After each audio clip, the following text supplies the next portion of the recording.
o evento de hoje foi concebido para que nós discutamos o combate à tortura no sistema prisional, o papel dos mecanismos estaduais de prevenção e combate à tortura e à violência institucional nas audiências de custódia.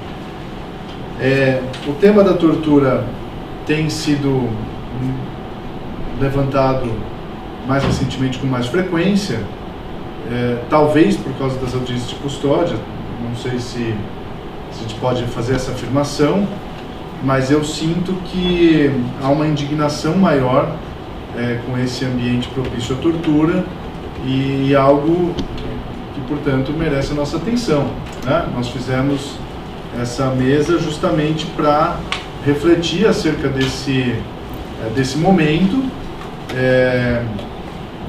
e fizemos esse formato de bate-papo justamente porque a gente vai bater um papo, né? A gente vai dialogar. Então, nesse primeiro momento, falaremos eu não, né? Já estou falando demais, mas quem está na mesa. E no final, a gente abre para as perguntas. Para explicar para aqueles que ainda não vieram a um bate-papo do IDDD, o bate-papo foi pensado para que nós criássemos um ambiente intimista para discutir temas de relevo. Então, no começo era feito lá dentro do IDDD mesmo, mas aí a gente achou que ficaria pequeno, né? No primeiro momento foi conduzido pela Daniela Mejolaro, diretora do IDDD também, que está aqui nos prestigiando. Depois a gente achou que dava para expandir um pouco mais, chegamos a fazer bate-papos maiores, mas a sensação que a gente tem é que eles também ficavam muito grandes, e aí viravam palestra, né? Então, atualmente a gente tem adotado esse formato, que é um formato intermediário, que eu considero. Então, nós conferimos mais ou menos 20 minutos para cada integrante aqui da mesa, para papear um pouco com vocês, e ao final teremos as perguntas. Quem está sentado aqui à minha direita é a Maria Laura Canineu. Ela é diretora do Escritório Brasil da Human Rights Watch, trabalhou na subchefia para assuntos jurídicos da Casa Civil da Presidência da República, sendo responsável pela pasta de projetos sociais e direitos humanos. Quem está sentado aqui à minha esquerda é a Maria Clara de Sena, integrante do Mecanismo Estadual de Prevenção e Combate à Tortura de Pernambuco, primeira transexual do mundo a atuar no combate à tortura em prisões. E o terceiro integrante, como vocês bem podem perceber, é o Rafael Custódio, nosso amigo de longa data, coordenador do Programa de Justiça da Conectas Direitos Humanos, membro do Conselho da Comunidade da Comarca de São Paulo e representante titular da Conectas no Comitê Nacional de Prevenção e Combate à Tortura. Eu, antes de passar a palavra a Maria Laura, nós combinamos aqui democraticamente que a Maria Laura abriria, o Custódio falaria a segunda fala e a Maria Clara encerraria. Eu gostaria, então, antes de passar a palavra à Maria Laura, de agradecer aos membros do IDDD, aos associados, portanto, a diretoria e a equipe que está trabalhando na organização do evento, e aos parceiros do IDDD que apoiam a realização do encontro. A Conectas Direitos Humanos, a Human Rights Watch, o Instituto Brasileiro de Ciências Criminais e o Fundo Brasil de Direitos Humanos. Então, declaro iniciado o nosso bate-papo, Maria Laura. Muito obrigada a todos. Muito obrigada, IDDD, pelo convite. É sempre uma honra falar com vocês, especialmente num formato mais informal. Eu sou bastante informal, apesar de advogada. Então, eu gosto muito desse formato, porque a gente não se sente na obrigação de ter aquele discurso mais legalista ou formal próprio do advogado. Então, obrigada.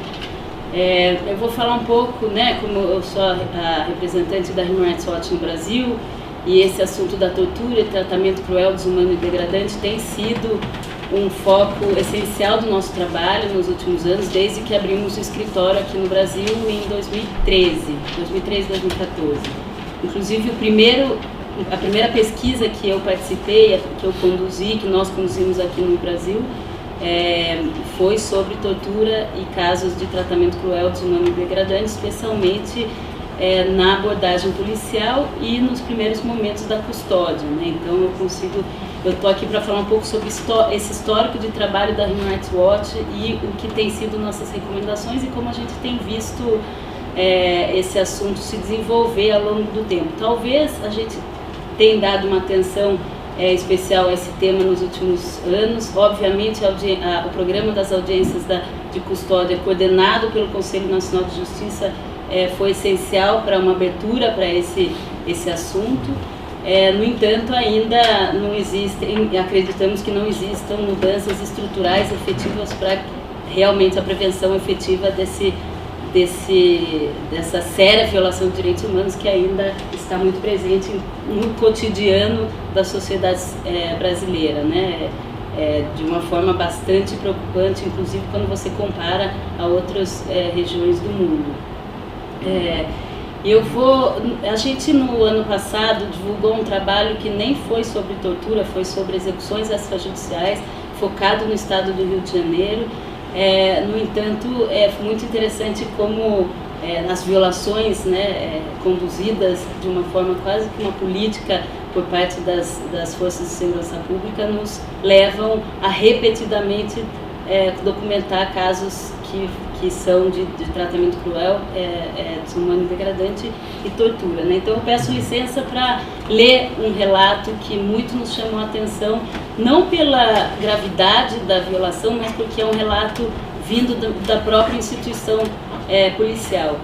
O que nós fizemos de diferente nesse trabalho que publicamos em 2016 foi realmente identificar, tentar entender na perspectiva da polícia qual é a metodologia, qual é o mecanismo e o que justifica tamanha gravidade na condução das políticas de segurança pública. E fizemos esse trabalho entrevistando mais de 30 policiais no estado do Rio de Janeiro e dentre esses 30 o João passou na nossa... nos deparamos com o João. João era um policial de mais ou menos minha idade, 35 a 40 anos, que já trabalhou em vários batalhões da Polícia Militar do Rio de Janeiro, em toda a região metropolitana. Ele ingressou na polícia porque ele entendia que tinha um plano de carreira, uma aposentadoria, uma possibilidade de sustento da sua família. Ele era uma pessoa normal, ele decidiu falar com a gente sobre, na verdade, o que a gente queria saber era como que era a metodologia do uso da força letal, né? Como que o policial via? Existia regra na prática ou não existia regra quando eles ingressavam nas operações policiais nas favelas? Esse era o motivo da nossa conversa. Então ele foi muito prontamente solícito, conversou com a gente, pediu anonimato, mas ele nos contou o seguinte, ele nos fez o seguinte relato. Ele também trabalhava num grupo chama Grupamento de Forças Táticas, o GAT. E a primeira coisa que ele nos disse é que para se manter nesse grupamento mesmo, ele tinha que matar ou apreender armas, né? Essa era a missão, matar ou apreender armas. E ele nos contou que em uma operação em uma favela em 2014, muito recentemente, ele e alguns outros policiais entraram em uma casa em busca de 3 ou 4 jovens que haviam fugido quando viram a polícia. O João achava que eles tinham em média 18 anos de idade. Eles eram muito novos, ele disse.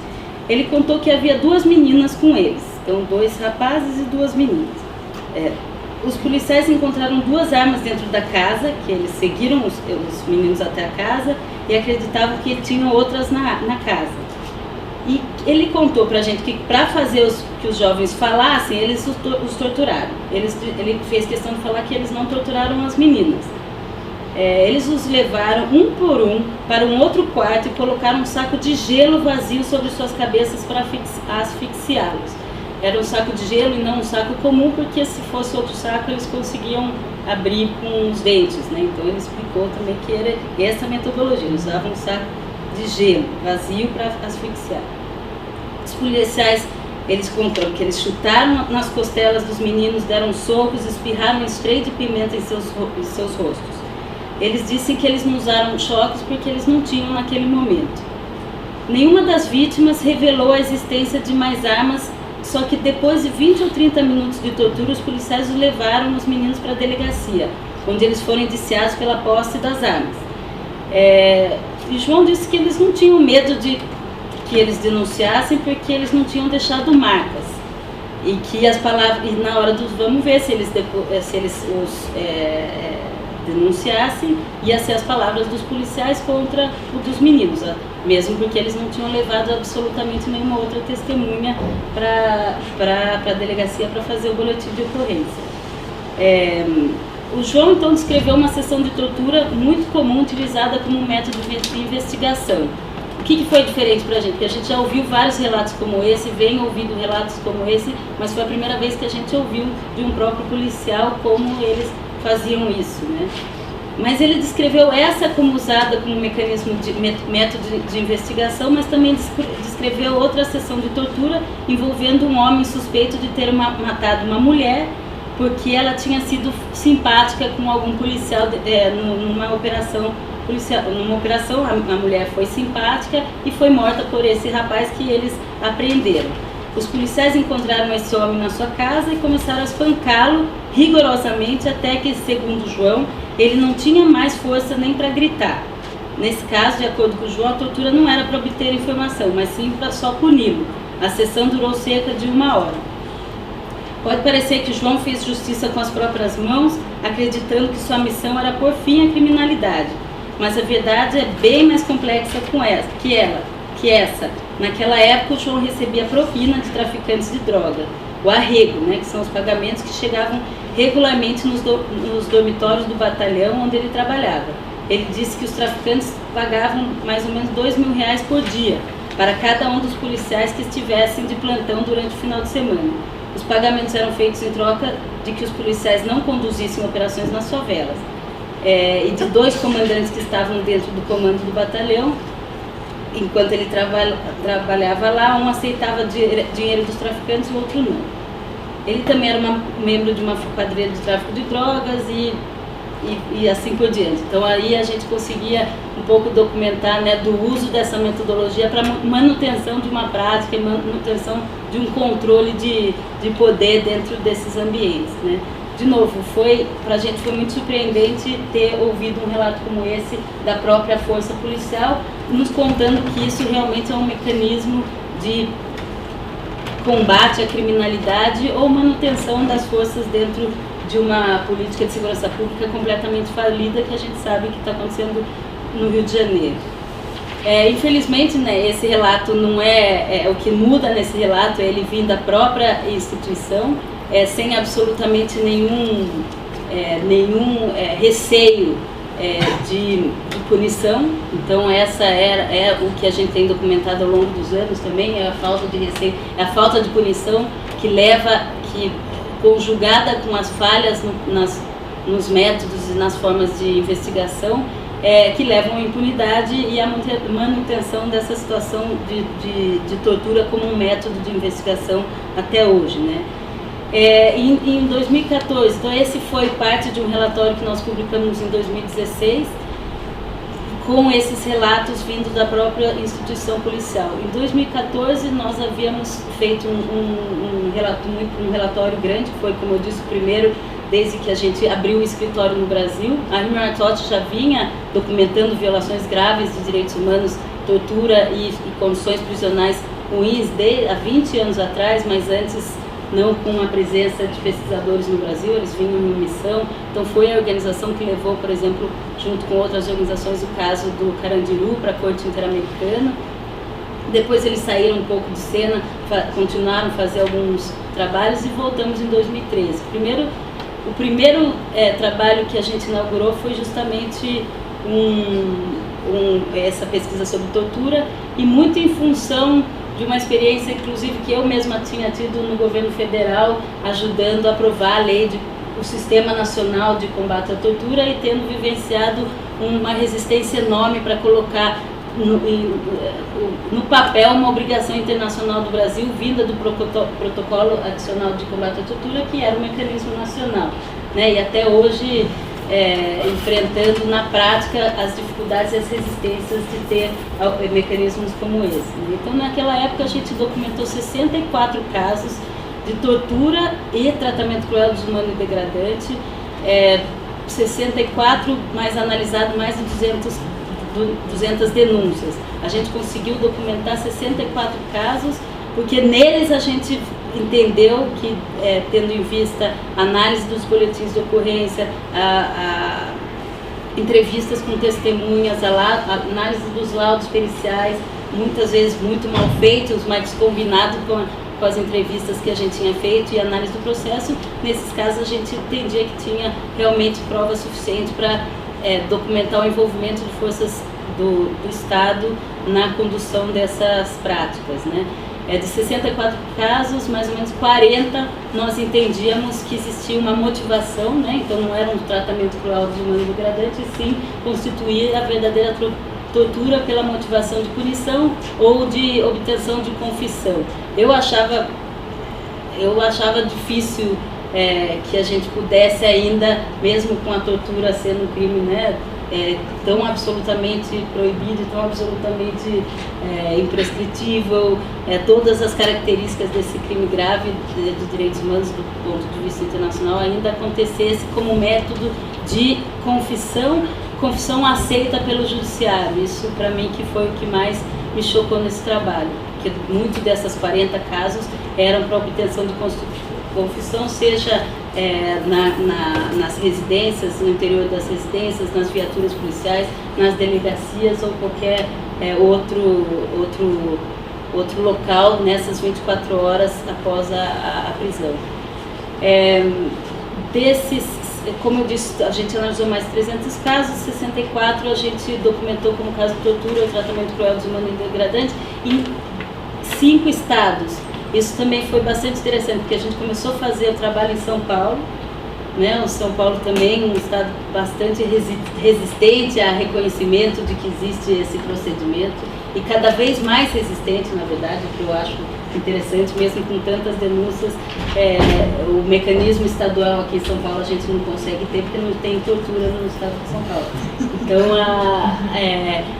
a gente começou documentando, desses 64, 26 eram em São Paulo. Então, a gente fez uma análise mais aprofundada, e depois, para conseguir também como se comunicar ou dialogar com o processo do projeto das audiências de custódia, que estava no Congresso Nacional naquela época, a gente decidiu ampliar para 5 outros estados e verificar se a gente conseguia também identificar essas tendências da violação, né? Então, em São Paulo a gente via o tratamento cruel ou a tortura no âmbito da investigação ou nas primeiras horas da detenção, e fomos para Paraná, para Bahia, para o Rio de Janeiro, para o Espírito Santo. Falei sim?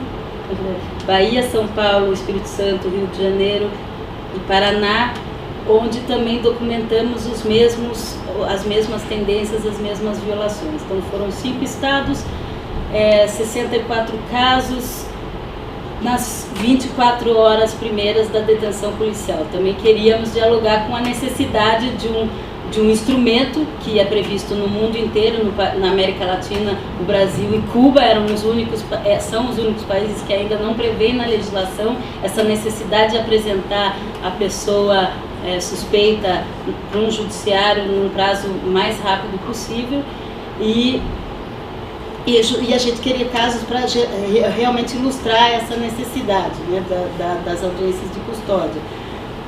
Os métodos também aproveitávamos também da época que o Brasil discutia o relatório da Comissão Nacional da Verdade, e queríamos também comparar os métodos de tortura utilizados, e realmente a gente chegava à conclusão que os métodos eram os mesmos. Nesses 64 casos que nós documentamos e mais de 200 que nós analisamos, encontramos espancamentos, aplicação de choque elétrico, o instrumento do taser, né, que fala taser, dentro das viaturas policiais no estado de São Paulo, sendo utilizado como método de tortura, afogamento, violência sexual, muitos casos de violência sexual. Um dos casos que a gente documentou, que são os casos que realmente levam a alguma investigação possível são os casos que ficam nacionalmente, que são repercutidos pela imprensa e as pessoas passam a discutir mais. Um desses casos era Amarildo, obviamente, mas também o caso daqueles 4 meninos que foram acusados pelo estupro de uma menina num parque de diversões no Paraná. Esse caso a gente fez contato com a OAB local, teve acesso a toda a documentação e esses meninos foram presos e ficaram presos por um tempo relevante, mais de 72 horas, acusados de serem os estupradores. Foram levados depois da apreensão para 4 delegacias diferentes, se eu não me engano, onde sofreram tortura e confessaram que tinham cometido aquele crime horroroso, choques, as mãos, um dos meninos teve a mão quebrada para confessar aquele crime em quatro delegacias diferentes. Isso que era o mais interessante, porque fazia parte também de uma metodologia de investigação e de solução rápida de um crime bárbaro que a sociedade repugna, né? Então esse era um caso também que a gente documentou. Então, choque, afogamento, espancamento, violência sexual, ameaça de violência sexual e outros casos assim. Onde ocorriam, como eu disse, nas primeiras 24 horas, dentro das casas das pessoas, como método de investigação, né? A polícia apreende, leva para casa, tortura, confessa, leva para a delegacia, registra e continua, o réu, o suspeito, continua preso desde então, por um flagrante montado. Na viatura, dentro das delegacias, quem eram responsáveis? Grande parte, policial militar, mas também policiais civis, agentes penitenciários, delegados de polícia e agentes do sistema socioeducativo. Também tinha muito caso de meninos dentro do sistema socioeducativo. Naquela época, o que a gente documentou de comum em todos esses casos, né? Principalmente 2 coisas. Primeiro, as falhas na investigação, laudo pericial, quando existente, extremamente falho, superficial, feito um laudo feito por uma perícia junto com o próprio policial perpetrador daquela violência, laudo sem foto, laudo sem digitais da pessoa, ou seja, muitas vezes eu não sabia nem ser um laudo da própria pessoa,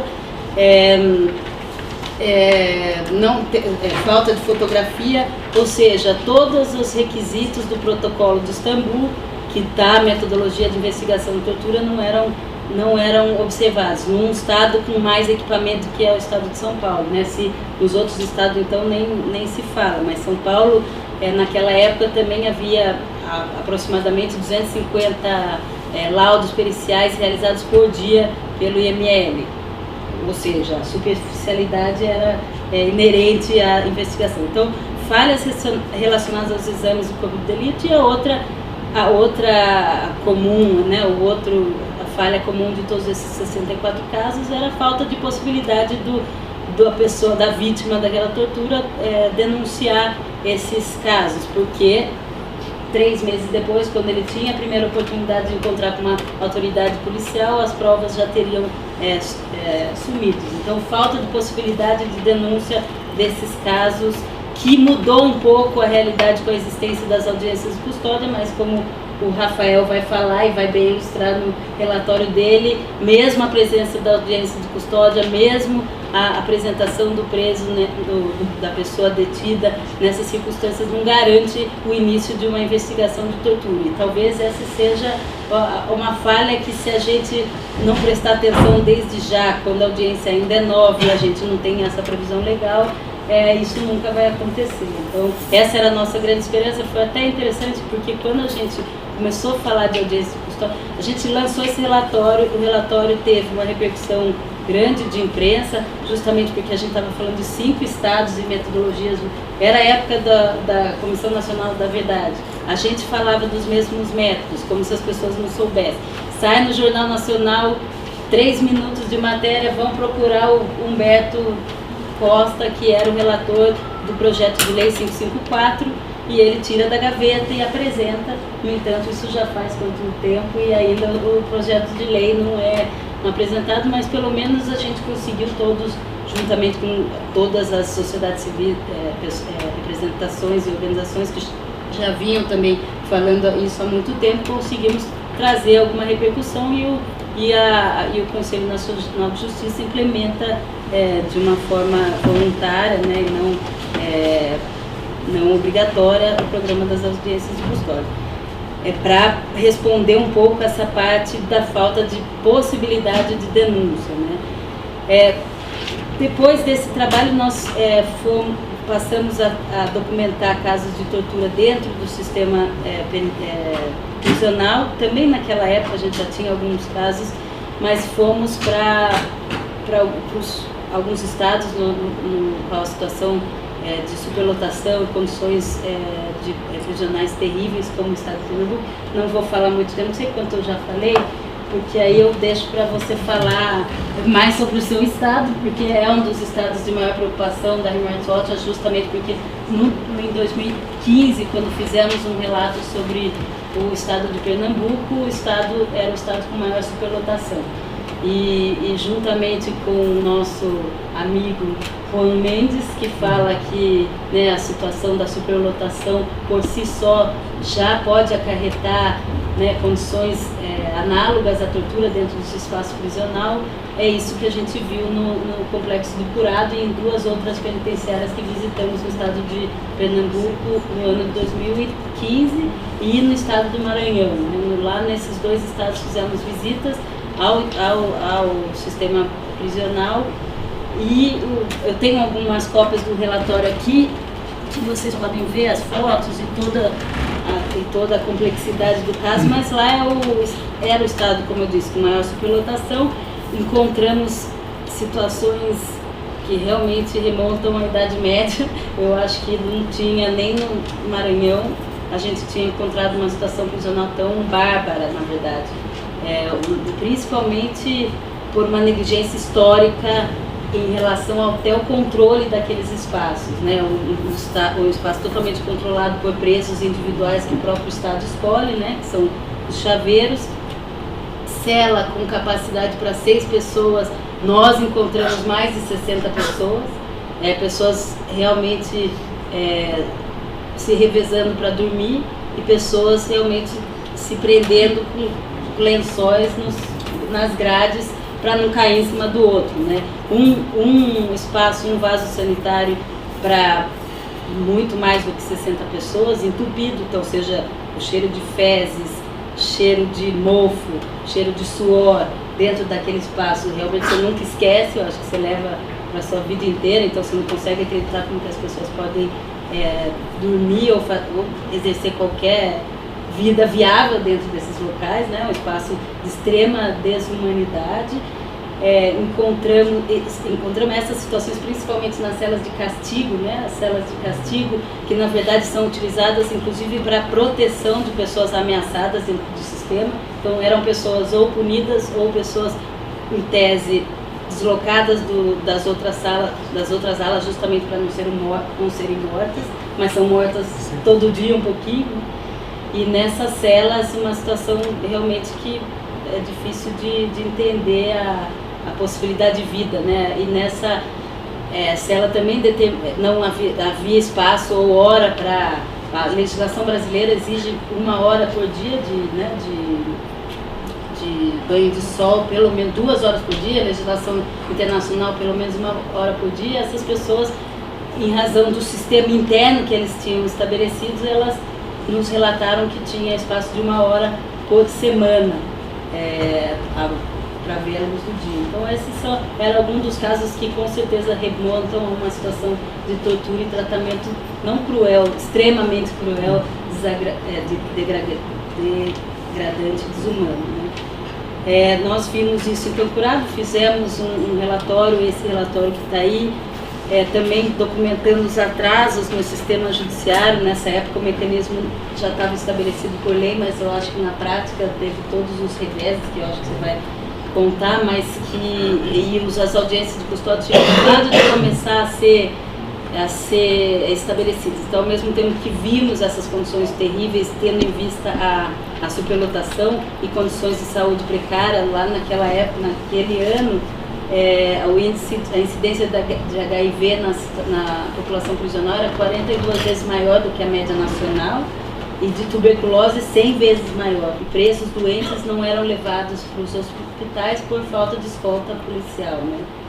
Os agentes penitenciários ficavam só para fora e dentro eles eram administrados pelos chaveiros. E outra situação que leva a um tratamento extremamente cruel são os atrasos judiciais. Eu lembro que, como resultado desse trabalho, eles decidiram determinar uma nova pessoa na vara de execução criminal em função de casos como o que a gente documentou de um senhor que já tinha cumprido a sua pena 10 anos, porém ainda estava no sistema 10 anos depois que ele já tinha cumprido a pena. Casos de pessoas por 6, 7, 8 anos que estavam no sistema sem nunca ter tido uma audiência de custódia ou qualquer audiência, na verdade. Então, casos como esse a gente documentou e teve algum barulho naquela época. No entanto, você vai nos contar que provavelmente não muitas mudanças foram feitas na prática, mas pelo menos as audiências estão acontecendo e o mecanismo agora finalmente está aqui em pé, remunerado como um órgão técnico que pode elucidar essas questões localmente, né? Essa é uma das nossas preocupações. Ficamos, obviamente, bastante satisfeitos com a final criação do mecanismo nacional, mas sabemos que o mecanismo nacional não dá conta nem das realidades locais, muito menos de trazer qualquer impacto em situações específicas como a situação de Curado hoje, provavelmente um dos piores presídios do Brasil. Acho que eu vou terminar, porque acho que eu já falei demais, mas é mais sobre realmente a experiência da Rimertot trabalhando nesse sistema perverso, onde a tortura ainda é comum, diária, rotineira e continuada.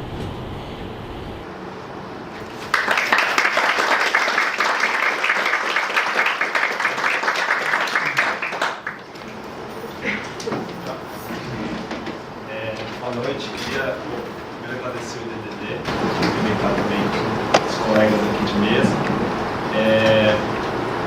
A gente ficou muito feliz com o convite. Eu já vou falar um pouco sobre isso, sobre as consequências da publicação da nossa pesquisa. Mas a gente, Conectas está sofrendo vários níveis de pressão desde que a gente publicou o nosso relatório, que indicava haver uma política institucional de validação, né, de confirmação da tortura identificada nas audiências de custódia aqui em São Paulo. Essa pressão chega de vários sentidos, vários níveis, né? Em geral, eles são direitos que são bons nisso, né? São recados, ou às vezes mais explícitos ou menos explícitos, ou inclusive a gente sofreu agora um discurso muito duro no julgamento nosso no Tribunal de Justiça segunda-feira passada, em que, fora do assunto da apelação nossa, foi feita uma fala sobre o necessário cuidado que o Poder Judiciário deveria ter com as ONGs de direitos humanos no Brasil, e que as ONGs de direitos humanos estavam se proliferando de maneira desregrada, e que os interesses não eram muito claros, e um discurso claramente endereçado a nós éramos o polo passivo da ação. Então nós ficamos muito felizes com o convite do DDD, porque para nós talvez seja mais importante do que nunca compartilhar o que está acontecendo e falar sobre a pesquisa, porque se de um lado é o que eles, né, esse tipo de mentalidade acena, é a ideia de constranger para que as pessoas esqueçam o assunto. Portanto, quanto mais oportunidade a gente tiver de falar, para nós é muito importante. Então, obrigado a vocês. Então, a Maria Elza falou já bastante sobre a audiência de custódia. Para quem não é advogado, na verdade, resumidamente, é a obrigação da pessoa presa em flagrante ser apresentada com o juiz, na presença do promotor e da sua defesa, por uma rápida audiência que vai só avaliar, né, se a pessoa vai ficar presa durante o processo ou se ela vai ser solta. Ou alguma cautelar, por exemplo, tornozeleira eletrônica, enfim. É isso que está sendo feito na Barra Funda, algumas cidades mais ou menos, né, como você não falar em Recife. E a ideia da Conectas foi monitorar essas audiências de custódia no Fórum da Barra Funda, mas especificamente olhando como esse aspecto da violência policial, da tortura, interessados em avaliar como as instituições de cima de justiça presentes absorviam esses relatos e como elas processavam isso para frente. Ou seja, não era uma pesquisa que buscava identificar exatamente, por exemplo, aspectos da prisão, cautelar, quem era preso ou não, argumentos da defesa ou da acusação, a gente não olhou para isso. Então, as pesquisadoras, a Carolina Diniz e a Nina Capello, passaram ali 5, 6 meses no Fórum da Barra Funda assistindo centenas de audiências, mas elas só preenchiam, ou seja, só identificavam com material relatório as audiências em que ou elas enxergavam que o preso tinha sinais físicos de violência, o que é rotina, né, para quem acompanha lá é comum, ou porque elas percebiam ou nas dinâmicas, né, das conversas com defensores no corredor, ou percebiam os policiais, às vezes avisavam, porque os policiais têm um grupinho de WhatsApp que eles ficam comentando o que vai acontecer, o que não vai. Enfim, só quando tinha alguma informação prévia, elas iam lá, assistiam e monitoravam a audiência. Isso é importante porque um dos discursos do Tribunal de Justiça, do Ministério Público, tem sido desqualificar a pesquisa pelo que seria um pequeno número de relatos de tortura, dado o universo de audiência de custódia. Mas, na verdade, o erro é deles de avaliação, né, que não é que a gente participou de todas as audiências do universo e X% tem tortura. Na verdade, justamente só observava as que já tinha a informação prévia, porque a gente queria saber a reação das instituições, né? Enfim, nesse cenário a gente identificou 393 casos, né? Dentro desse universo, mais ou menos de 500 audiências que a gente selecionou. E esse universo de dados foi processado por nós e publicamos um relatório chamado Tortura Blindada. Eu deixei alguns ali, o completo já sumiu, o pessoal já pegou, mas ali tem alguns do sumário executivo, mas está na internet também os dois. E aí eu falo um pouquinho sobre alguns números, assim, porque eu acho que são interessantes para a gente e para algumas reflexões. O site, a gente estava muito interessado, para além disso, né, em apurar como é que o Ministério Público estava atuando, né? Vocês sabem que o Ministério Público é a autoridade competente pela Constituição Federal de controlar a atividade policial.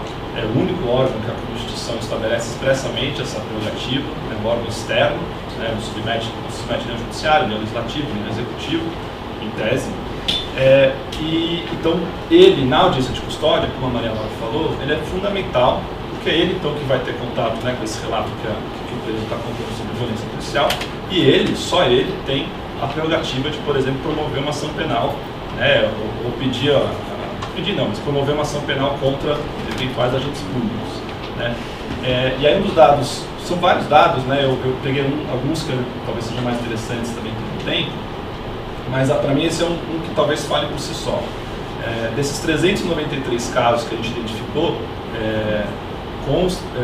de novo, né, ou presos relatando violência ou visivelmente machucados, né? O Ministério Público não fez qualquer pergunta ou qualquer questionamento sobre essa violência em 80% dos casos. Ou seja, o órgão competente, né, em exercer o controle da atividade policial diante de um relato de violência policial, não atua, não pergunta 80% das vezes, né? Pior, desses 20% que ele pergunta, porque a gente nem está fazendo essa qualidade da pergunta ainda, o que ele faz? Alguma coisa ele faz. Quando ele faz alguma coisa, 60% das vezes é para deslegitimar o relato da pessoa. Então, pergunta do tipo, o cara te conhecia para fazer isso com você, mas você tinha alguma rixa com ele antes? Mas quem sabia? Não tem nenhuma testemunha, esse tipo de coisa, né? No relatório sumário executivo a gente tem um monte de frases lá para ilustrar bem isso, né? Então, só 40% de quando eles perguntam é para, de fato, tentar produzir alguma prova de apuração. Então, e aí o que é interessante no caso do Ministério Público é que isso foi observado em todos os promotores e promotoras de justiça, todos do espaço de tempo da pesquisa. Foram 17 promotores e promotoras que passaram nesse lapso de tempo, todos tiveram maior ou menos grau, mas nesse comportamento, o que na nossa opinião aparenta ser uma política institucionalizada, então, do Ministério Público, né? Dos juízes é um pouco melhor, talvez até porque o juiz, ele é legalmente aquele que preside a audiência, que tem que condenar os trabalhos e tal, também porque ele é obrigado por lei, mas enfim. Dos juízes, 1/4 dos juízes, mesmo com relato de violência do preso, não faz qualquer pergunta, né? Então, começa lá a audiência de custódia, o preso fala que foi torturado, 1/4 dos juízes pula e passa para outra discussão. A Defensoria Pública, a gente achou, dados mostram uma postura um pouco mais interessada.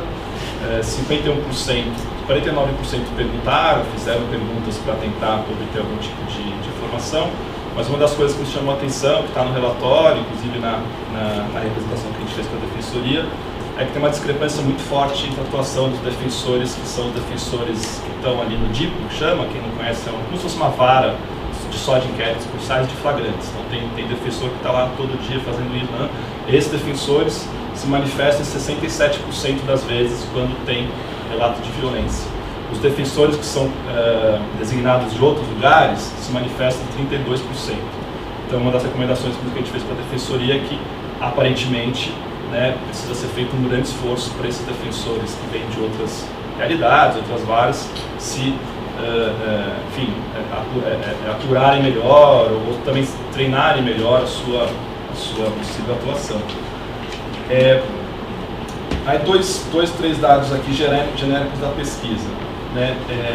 Desses 393 casos, 72% dos episódios de violência, segundo as pessoas presas, foi feito na rua, ou seja, na hora do flagrante mesmo, né? Ou seja, a céu aberto. 19% nas delegacias de polícia, a Maria Laura falou também, ou seja, quem é criminalista aqui, o Guilherme Madi, a Daniela, sabe muito bem das realidades das delegacias, né? A pesquisa aponta isso, ou seja, lá é um lugar também de tortura, e 5% de viatura. E aqui também eu lembro que vários episódios da viatura com esse kit de tortura que a Maria Laura falou. Então, o cara tem no porta-malas o aparelho de choque, barra de ferro, eles levam com eles nas ruas. Outra coisa que eu achei... bom, isso se reflete no número dos agentes, né? Então 75% de policiais militares, 16% de policiais civis, aí tem cerca de 10% de agentes privados, ou seja, segurança de metrô, segurança de supermercado, esse tipo de coisa, né? E o motivo, né? A gente tentava perguntar, ou pelas palavras do preso, a gente tentava definir que motivo que seria alegada a violência, né? 53% dos presos afirmaram que era para eles confessarem alguma coisa, né? Então, ou seja, essa tortura para a confissão absolutamente institucionalizada na rua, né? Mais na metade dos casos, e 36%, que eu acho que é bem assim, dramático, para castigar, ou seja, a finalidade pura e simples de imprimir ali para ele algum tipo de violência, de dor, enfim, etc. Esse é um pouco, né, só esses rápida passagem pelos dados, né, como eu falei, o relatório completo, principalmente tem um monte de mais de outros dados, mas tem um elemento que eu vou falar até agora da perícia, quando eu já por fim. Tem uma coisa que é muito importante que apareceu, que acho que nos fez, inclusive, reforçar essa nossa ideia de denunciar esses agentes públicos nas suas corregedorias e publicamente, como a Laura comentou, que é a legitimação da tortura. A agência de custódia hoje na Barra Funda está servindo para legitimar a violência da rua, né? Então, quando o policial militar que está na rua, o soldado que faz ronda, etc., ele vai perceber que aquele ato dele, né, de violência contra o preso, está sendo levado para um juiz, está sendo levado para um promotor, e nada está acontecendo com ele de volta, ele vai se sentir autorizado para continuar fazendo sem nenhum procedimento. Que era um pouco o que a gente achava que a agência de custódia podia inibir, né? A ideia é assim, bom, se eu sou policial, eu sei que esse cara que eu estou prendendo vai ser levado para um juiz agora, talvez eu me segurasse, né? Talvez se segure, talvez isso aqui até já seja um resultado que talvez pudesse ser pior até, né, se não tivesse agência de custódia, mas o fato e a nossa preocupação no segundo momento, né, pode ser que a audiência esteja ajudando a legitimar essa violência, porque nada vai acontecer com eles. Aí não é só uma interpretação nossa dos dados, tem um outro dado que acho que comprova isso.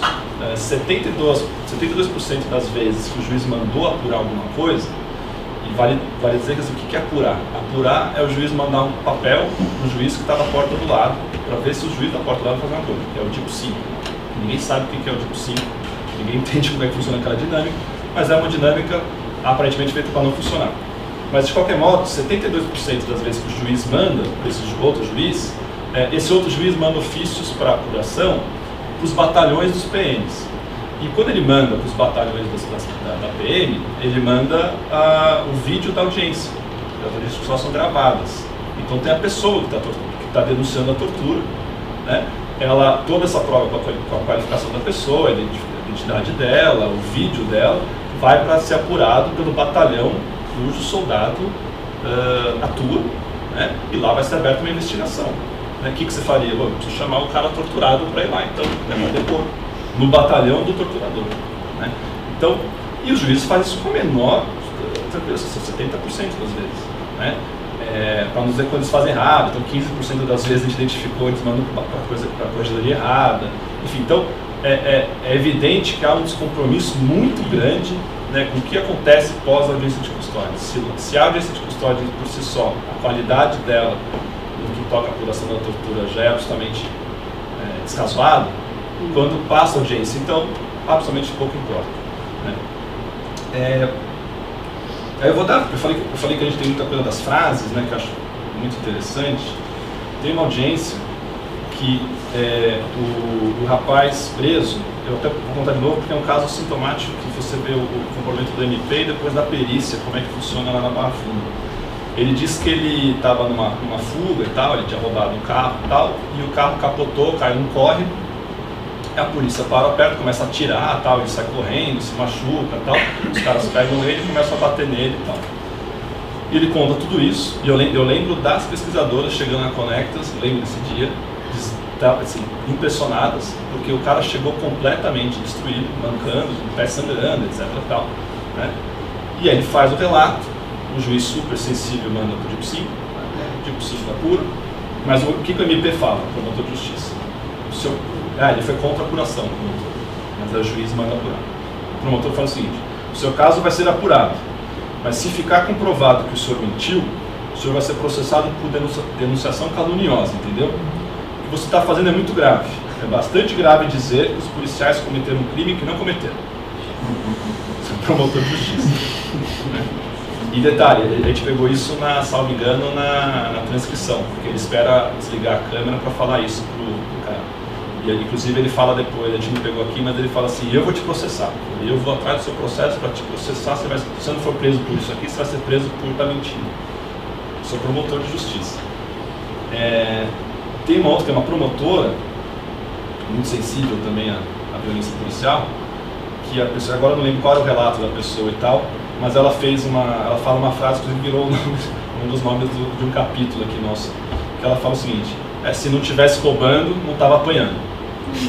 Ou seja, que a gente ouve, né, às vezes em programas policialescos e tal, não está tão longe assim da gente. E aí, esse cara que eu falei que ele se arrebentou, caiu no córrego, ele vai para a perícia, porque o juiz mandou apurar, então ele faz, até estava comentando que uma das vantagens da Audiência de São Paulo é que criaram um posto de perícia no próprio fórum, né? Então isso é uma medida elogiável mesmo, porque facilita e já faz na hora. Mas olha como a perícia também é feita em relação, por exemplo, a esse caso, né? O perito não é só para... o que a gente fez aqui? A gente comparou o relato como fica na audiência e o laudo do ML. Então o que ele falou? O relato na audiência desse preso. Eles me deitaram no chão e passaram o carro em cima do meu pé. Então, porque eles pegaram ele de volta e ficaram passando pela viatura. Eu fugi e entrei no rio. Começaram a me dar tiro, me entreguei. Eles me deitaram no chão e passaram a viatura no meu pé. É esse cara que eu falei que foi todo machucado e tal. Aí ele conta isso pro perito. É como fica no laudo do ML. Isso é informação oficial. Informou que foi vítima de acidente automobilístico. Explica que o carro passou com a roda em seu pé enquanto ele estava deitado no chão. Bom, esse é um relato do ML. Um outro relato do ML. O polícia pisou em cima de mim, ficou em pé em cima de mim, me jogou no chão e me arrastou. Foi um policial. Essa pessoa estava com o rosto machucado. Laudo do ML. Informou que teria sido acidentalmente machucado quando arrastado por PMs. Então o perito ele cria uma versão, perito, acha que ele tem essa prerrogativa de criar uma versão dos fatos ali narrados e, né, em geral, essa versão é para diminuir a gravidade. Esse aqui é um pouco triste, mas que é muito criativo. O cara fala assim na audiência: me jogaram no chão. Aí o laudo ML informou que sofreu queda da própria altura. Verdade, só que ele foi, né? A queda foi... E vale lembrar, aliás, que estava comentando aqui, né, que a perícia, né, no estado de São Paulo, ela é vinculada à Secretaria de Segurança Pública, ou seja, e aí fica muito nítido lá nessas informações como esse perito que responde à Polícia Civil, ele absolutamente, né, ele atua numa lógica de combate à criminalidade, né, de desqualificação daquela pessoa presa, de discriminação, ou seja, a audiência de custódia em relação à perícia também comprova, né, reafirma a necessidade de discutir esse modelo de perícia que não é independente e que ele acaba também não contribuindo para uma apuração técnica como a gente esperava, né? Por fim, dos 393 casos que a gente identificou, né, como eu falei, 70% viram papel lá no tipo 5, não acontece nada, ou vai para os batalhões investigarem, e um caso, um juiz mandou estar na inquérito policial. E pelo menos a opinião da Conectas deveria ser uma política institucionalizada, ou seja, tem, diante da gravidade do relato, o mínimo indício de autoria e materialidade, né, se determina a instalação de inquérito policial, o próprio juiz da audiência poderia fazer. E esse um caso, dos 393, era aquele caso, não sei se vocês lembram, que um delegado de polícia, lembra essa história? O delegado de polícia está lá na delegacia, aí ele recebe um preso completamente machucado, a PM chega lá, apresenta o preso, faz o flagrante. E aí o delegado acha meio estranho, o cara muito machucado, assustado, chama o cara de lado, conversa com o PM, e o delegado percebe que o cara foi torturado pela polícia e, incrivelmente, dá voz de prisão para o PM, na hora. Dá voz de prisão por tortura. E isso começou a publicar, não sei se você lembra, no G1, UOL, começou a sair, foi um dia inteiro de confusão. A polícia militar chama, né, os PMs chamam lá os amigos, viatura, cercam a delegacia, quase deu uma grande tragédia lá. Ele parece que o PM, não lembro se ele dá a fase de prisão de volta para o delegado, para as autoridades, sei lá, enfim, uma confusão, vai todo mundo por fora da bagunça fazer a audiência de custódia. Vai o PM, porque ele recebeu a voz de prisão do delegado, e vai o preso machucado, né? E a gente estava lá, por coincidência, a Nina, a pesquisadora, estava lá no dia, assistiu a audiência. O promotor faz um discurso absolutamente garantista e tal, contra a prisão preventiva do policial, do PM, mas a prisão é excepcional, né, todo esse discurso garantista, né, pede a prisão preventiva do rapaz, salvo engano o juiz não dá as duas, não acho que ele não dá as duas, mas determina a instalação de inquérito contra esse policial militar, né, para apurar a tortura contra esse rapaz que estava machucado. Esse é o único caso, né? Também não sei se é diante da situação, tinha imprensa lá na audiência, foi uma confusão. É o único caso em que houve uma determinação dessa maneira, né? Então, eu acho que e o que a gente fez com todo esse material, né? Além da publicação e tal, do debate, como eu falei, a gente transformou todos esses dados em representações.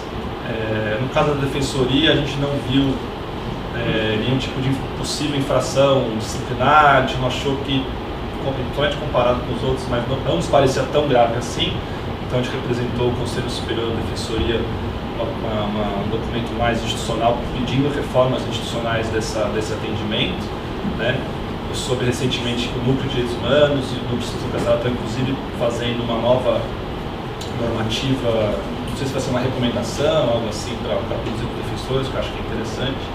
Mas os juízes e o MP a gente denunciou nas corregedorias, e semana passada a gente teve acesso à decisão já da corregedoria do TJ, que está arquivando.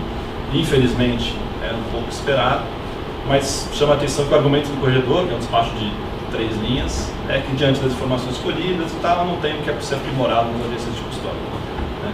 E eu estava lembrando aqui, estava refolhando o relatório, a gente colocou uma aspas do Subcomitê de Prevenção à Tortura das Nações Unidas, né, o SPT, que é um órgão da ONU que trabalha só com isso, um órgão independente, que eles vieram para o Brasil em 2016, foram ver as audiências de custódia em São Paulo, foram lá. E aí consta do relatório do SPT. O subcomitê não está convencido de que os juízes estão dispostos a observar e agir em resposta a sinais de maus tratos físicos ou mentais por parte dos agentes policiais, ou que os juízes defensores perguntem rotineiramente sobre como o detido foi tratado na prisão, no transporte e na detenção prévia à audiência. Então, o SPT da ONU identificou né, meses antes dessa pesquisa ser publicada, essa postura do juiz. Nós identificamos também, mas a Corregedoria entendeu que não tem o que ser aprimorado. Por fim, o Zé não está anotando o tempo, né? Estou cerceando a palavra, né? Então a gente vai falando. Eu acho que é importante, para além disso, né, o que a gente tem feito a reflexão, inclusive na Conectas, é que a gravidade que chama a atenção dessa postura institucional, principalmente do Ministério Público e do Judiciário, né, em relação à violência que é produzida por uma força militar de segurança. Né? A Laura deu exemplos aqui surreais, né, sobre isso. Então ninguém, acho que hoje, desconhece o grau de violência, o grau de descompromisso com direitos fundamentais que a Polícia Militar brasileira tem, que a Polícia Civil muitas vezes tem. Ou seja, ela produz violência de maneira rotineira e de maneira muito sofisticada, no certo sentido. Né? A audiência de custódia serviria, então, para, né, uma oportunidade única, né, para logo a gente identificar essa violência e lidar com ela, né, porque você logo em 24 horas o promotor vai ter acesso e tal, e eles convalidam.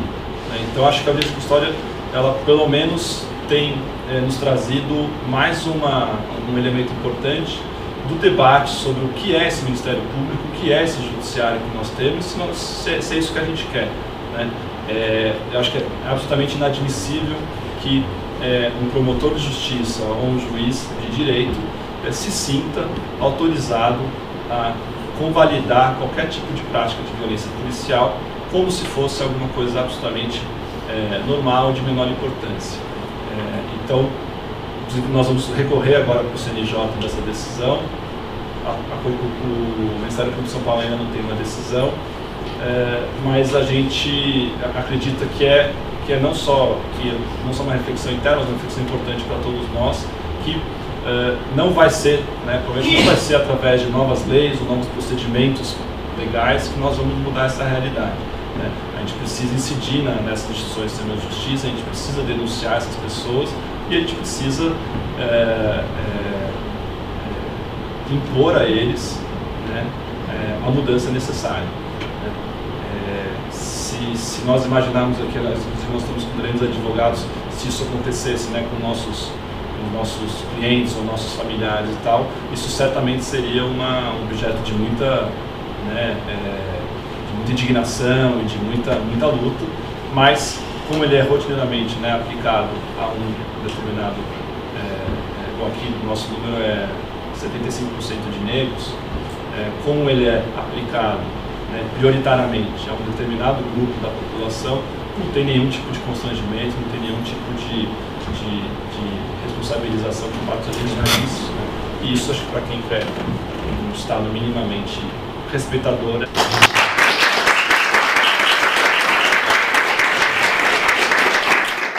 Axé para quem é de axé, bênção para quem é de bênção. Antes de qualquer coisa, agradecer ao meu povo negro que morreram e que morrem para que eu estivesse aqui, não sendo vendida pela qualidade dos meus dentes, nem pelo meu porte físico, mas, como vocês podem perceber, né, eu ainda sou a minoria de uma minoria invisível. Né? Nessas estatísticas, eu só apareço como o número alto das negações. E falar do meu povo, né, só consigo ver uma mulher negra e sempre ao fundo da história, né, outra mulher negra aqui.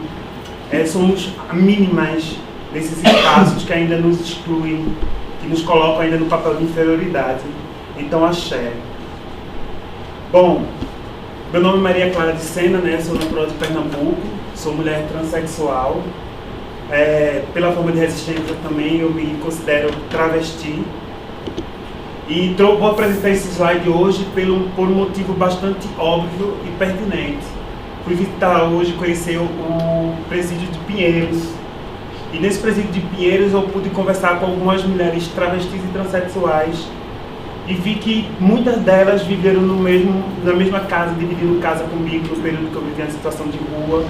Muitas delas eu vi chegando na rua criança. E como todo mundo sabe, o problema existe. Mas se existe problema, também existe a solução. E a gente precisa entender que as mulheres travestis e transexuais, elas estão alarmando porque elas não cometem um crime equiparado ao crime de ódio, um crime ofensivo ao Estado. E aí eu vou apresentar esse slide que fala sobre o mecanismo, né, em Pernambuco. E quando a gente fala de Pernambuco e consegue ver hoje o trabalho que acontece aqui em Pinheiros e o relato das meninas, a história não muda. A gente pode também conversar com mulheres de 60 anos de idade que cometeram o mesmo crime de uma menina de 20 anos de idade. Ou seja, a questão de tempo, né, para mulheres travesti e transexual, a questão de falta de oportunidade é a mesma. Bom,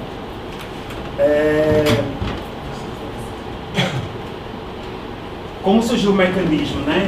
O mecanismo de Pernambuco ele surgiu em 2011, porque o presídio, como foi relatado, né, o presídio Aníbal Bruno, que era um presídio da Aníbal Bruno, esse problema foi dividido em 3. Ficou o PJALB, o PFDB e o PANFA. E a intenção era melhorar o presídio e de acordo com as ordens internacionais era melhorar, mas o problema aumentou. Esse relato que foi feito, né, pela Human Rights, em 2015, viu que esse problema ele vem estourando em 2015. Em 2017, a gente vê que as coisas não mudam. E por que não mudam? O complexo, o mecanismo surge por conta dessa demanda do presídio do Aníbal Bruno. E assim, a gente vem fazendo esse trabalho, né? O mecanismo ele é do Estado de Pernambuco, através da Lei 14.863, de 7 de dezembro de 2012. E nós somos um órgão autônomo. Bem como fala a lei, né? Existe a teoria e a prática da lei. Nós somos um órgão que fiscaliza o Estado, mas estamos alocados também dentro da Secretaria de Justiça e Direitos Humanos. Como fiscalizar o Estado se a gente está dentro do Estado? É complicado. Então, portanto, a autonomia muitas vezes acaba se perdendo, porque nós temos que pedir carro ao Estado e então, quando a gente chega muitas vezes aos espaços de privação e restrição de liberdade, a gente já sabe que o mecanismo está chegando. Então, a gente perde completamente a autonomia e o sigilo do nosso trabalho. O mecanismo ele é um órgão autônomo, né, administrativo, é vinculado à Secretaria de Justiça e Direitos Humanos. A lei determina a composição de 6 membros com notório conhecimento e experiência de defesa de direitos humanos, respeitando a representação de minorias, ressaltando que somos o único mecanismo no mundo que tem sua composição mulher transexual, travesti. E aí, a ideia foi pensada justamente essa, para que nós trabalhássemos com a paridade de gênero entre homens e mulheres, então a questão também social, que viesse pessoas de órgão de Estado, mas também de sociedade civil. Eu reforço também, na questão dos mecanismos, a importância de ter uma mulher travesti ou homem transexual, porque nós que temos na prática as violações, nós que somos o público que fica à margem social, né, a marginalidade, nós que somos o marginal social, porque se nós sofremos violência aqui fora, lá dentro só potencializa a coisa. E aí eu sempre reforço da importância de ter uma pessoa do segmento LGBT, de preferência uma transexual, preta e de candomblé. Como atua o mecanismo? Nossa principal função é identificar os riscos de tortura a partir da nossa visita ao espaço de privação e restrição de liberdade, tais como presídios, unidades da FUNASE, eu não sei se o nome aqui também é FUNASE, né? Casa de Acolhimento para Adolescentes, Fundação Casa, lá é FUNASE, comunidades terapêuticas, hospitais ou clínicas psiquiátricas. As visitas do mecanismo podem acontecer a qualquer hora do dia, sem aviso prévio. Bem como eu falei, o aviso prévio foge porque nós precisamos de um carro. E aí, quando a gente perde o carro à secretaria, os órgãos que a gente vai visitar, eles já sabem, então a gente perde totalmente a autonomia e o sigilo do nosso trabalho. O artigo 7º, né, ele é referência, ele fala da nossa competência, que é elaborar o relatório, né, nas nossas visitas. A gente se apresenta, leva sempre a lei, o mecanismo é um órgão novo, ainda está sendo conhecido no Estado. Nós levamos a nossa lei, levamos já também a nossa nomeação e o crachá. E daí a gente fala os espaços que vamos passar, a SPT, né, nos orientou, nos capacitou, nos qualificou para estar nesses espaços, saber os locais mais vulneráveis, a prática de mais, como posso dizer, mais suscetíveis às práticas de tortura, os tratamentos desumano, cruel e degradante. E eu, enquanto travesti, eu consigo olhar a população que ninguém via no estado de Pernambuco, que eram as mulheres travestis e transexuais. Que essas meninas, elas ficavam, desses locais completamente desumanos, elas ficavam no local atrás desse lugar. Ou seja, as violências que eles sofriam, geralmente as pessoas que estavam encarceradas, eles que torturavam junto com o Estado, que torturavam as meninas. Bom, esse daí é a nossa competência enquanto o mecanismo. Pronto. Nós fazemos nossas visitas, vimos os locais, mapeamos todos eles, voltamos à sala da direção, o que a gente pode falar para que possa, de imediato, melhorar essa situação das pessoas de emergência, a questão de saúde, a questão de acompanhamento, pessoas que não foram julgadas, não passaram nem sequer pelo processo das audiências de custódia. A gente fala com a direção para que dê uma agilidade a esses casos. E aí nós construímos esse relatório, emitimos para quem é de direito e as autoridades e voltamos também para fazer a visita de monitoramento para ver se essas recomendações foram implementadas. A maioria das vezes, não. A violência institucional contra o mecanismo que aconteceu, né, no dia 17 de agosto de 2015. Essa violência, ela foi concentrada em Maria Clara, porque, como bem falei, né, foge de todos os padrões que possa dizer, ela pode trabalhar. Ou seja, eu, enquanto perita do mecanismo, sou uma autoridade.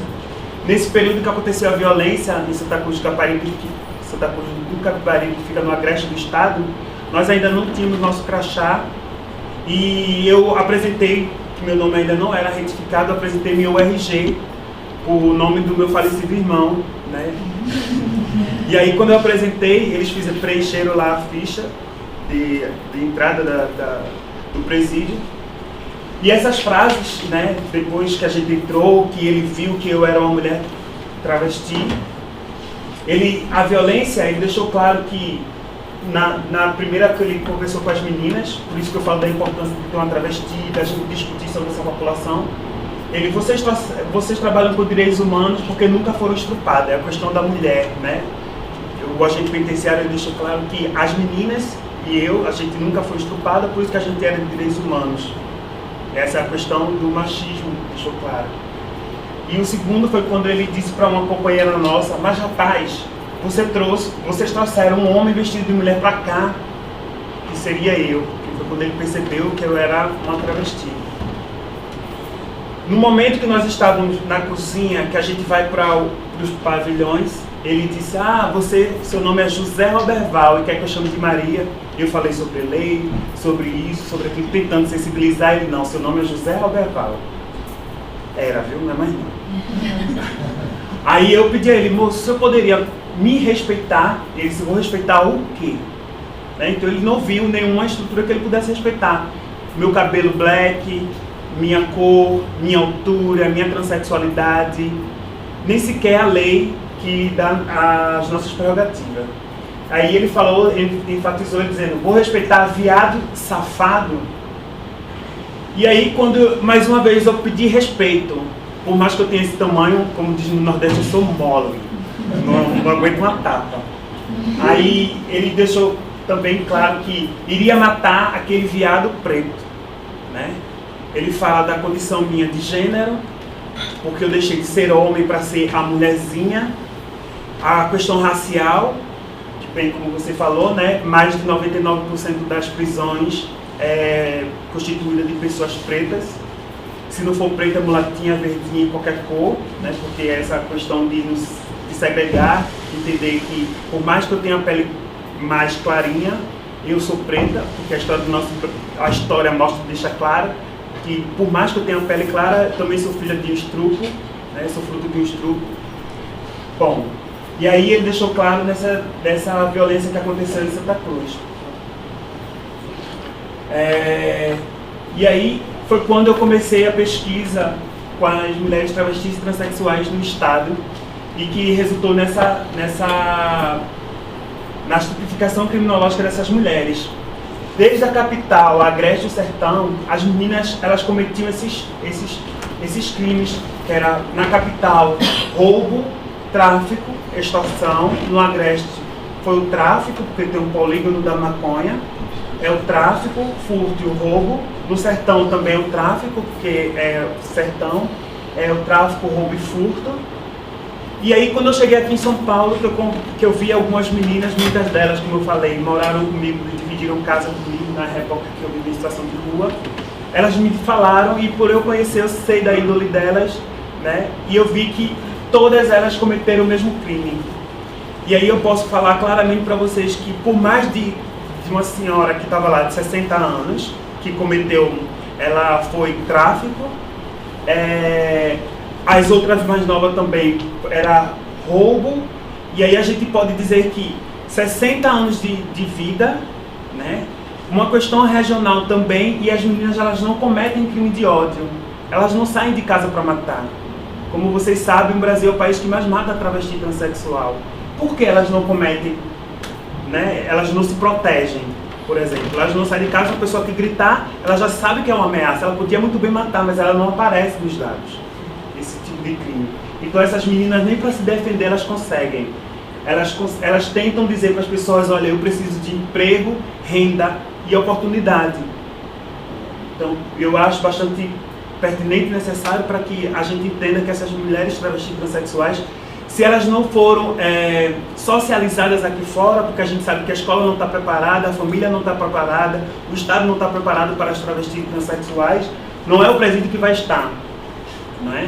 E se a gente não levar para dentro do sistema prisional para que elas saiam socializadas, elas não vão conseguir viver nesse local que é genocida.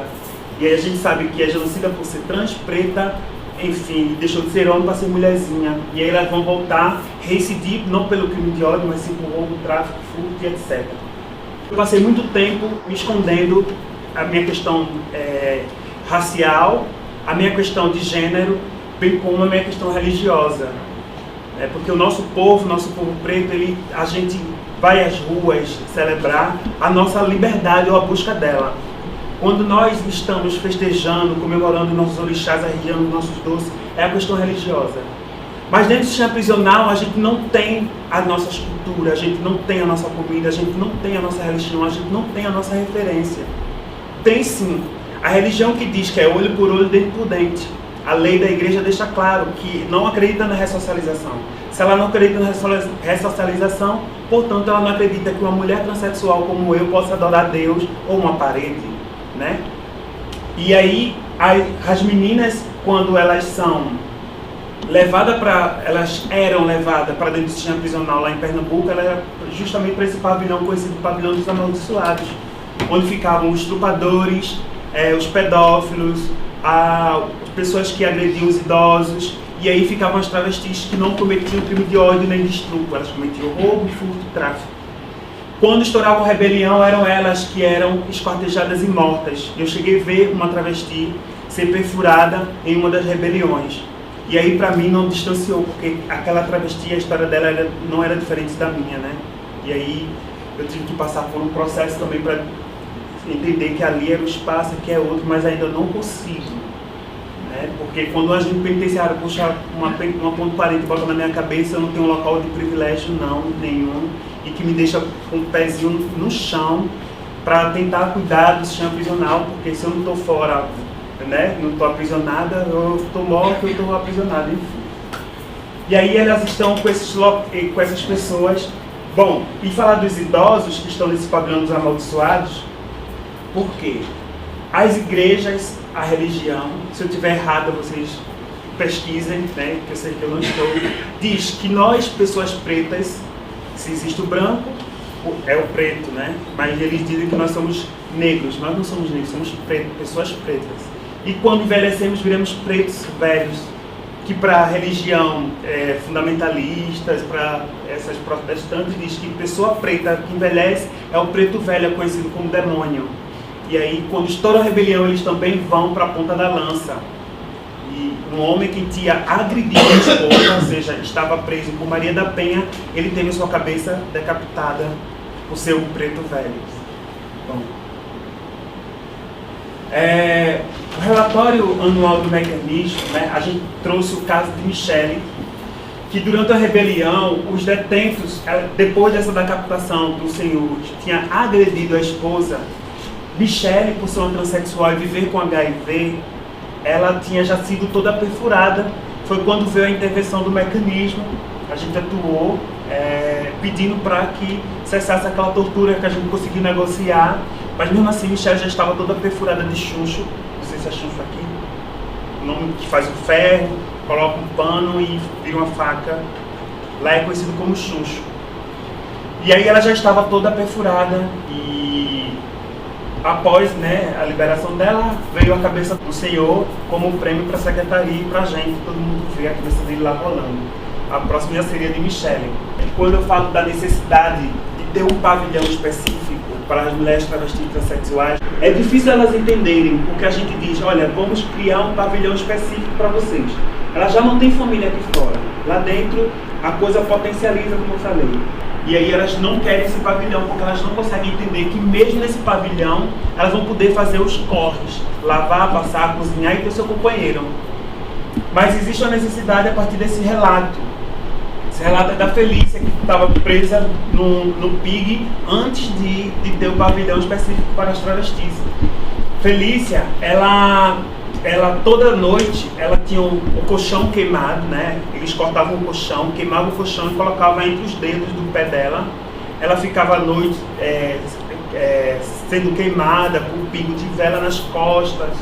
Depois de tudo isso, ela tinha que estar sorridente para servir de mulher para esses homens. Eu falo de mulher não, eu falo de pessoas que tratam, né? Porque quando eles estrupam, eles justificam, a mulherzinha, são as falas que eles falam assim dentro do sistema prisional. Mas que doa, essa é a verdade. E essas meninas, né, como eu estou falando assim, mas aí eu posso deixar para vocês acompanharem. Isso também está no site, no blog Diário de Pernambuco, que deixa bem claro. Fernanda, ela também, como todas as outras, teve que sair de casa muito cedo, foi para a margem social, foi para a marginalidade e ela não conseguiu se prostituir. Fernanda entrou nas drogas, ou seja, ela começou a traficar. Quando ela caiu na cadeia, ela conheceu um preso que disse, você vai ser minha esposa, né? Você vai me servir de mulher. E ela via que era melhor um lobo do que vários outros lobos. Fernanda teve relação com esse homem, ela tinha 18 anos de idade, foi aí que ela contraiu HIV. Mas depois dele, ela discutiu, foi para um pavilhão onde estavam outros homens, ele que autorizou para que ela fosse estuprada por mais de 90 homens. Né? A gente vê que as meninas, ela tem esses estrupos e eles justificam, porque isso? E o Estado sabe e deixa passar, tipo, mereceu. E Fernanda deixou claro isso no Prêmio Cláudio, onde as pessoas ficaram impactadas com essa situação, porque o que a gente vê aqui fora só potencializa lá dentro. Essas pessoas precisam ser cuidadas e tratadas. Se nós somos profissionais, temos que mostrar agora, nesse momento. Esse é o Taba, né? Esse é um presídio que fica na porta do sertão do estado, onde as meninas que estão nesse presídio, elas também estão soltas, elas não tinham um pavilhão específico para elas. E a única coisa que elas reivindicavam era química para cabelo, material de manicure, secador, isso. Elas não pediam outra coisa. Elas pediam para que a autoestima dela fosse devolvida. Porque essas meninas, a gente estava tão centrada na capital e no Agreste que as meninas do sertão ainda tinham o cabelo cortado. Porque cortando o cabelo, elas perdiam sua identidade. Porque os agentes penitenciários, quando a gente chegou no dia, disse que ali era cadeia para homem. Não era para mulher, que elas não podiam se pintar. Uma agente penitenciária feminina, detalhe, porque ela dizia, não, maquiagem é para mim, que sou mulher, vocês são homem. E as meninas lá com a autoestima baixa, como socializar? Como ressocializar essas pessoas? E aí, se a gente diz que o Estado precisa mostrar para a SPT um resultado, não vai conseguir alcançar isso. Como você bem conheceu, né, o sistema prisional, ele de Pernambuco, eu cheguei aqui, eu pensei que eu estivesse dentro da minha casa daqui, do Pinheiro. Limpinho, não é que a minha casa seja limpa, né?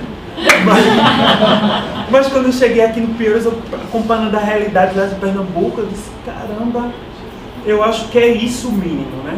Agora a gente precisa levar pelo menos para dentro do sistema prisional saúde e educação. Elas queriam muita coisa básica, elas queriam comida, hormônio, maquiagem, elas queriam a mesma coisa que as outras meninas queriam. O crime é o mesmo, a história é a mesma. Então por que não pedir a ela? Porque nós travestis transexuais ainda temos ideias nas costas, dizendo que a transexualidade é loucura. Se é loucura, é ruim, porque eu não sou louca, até sou.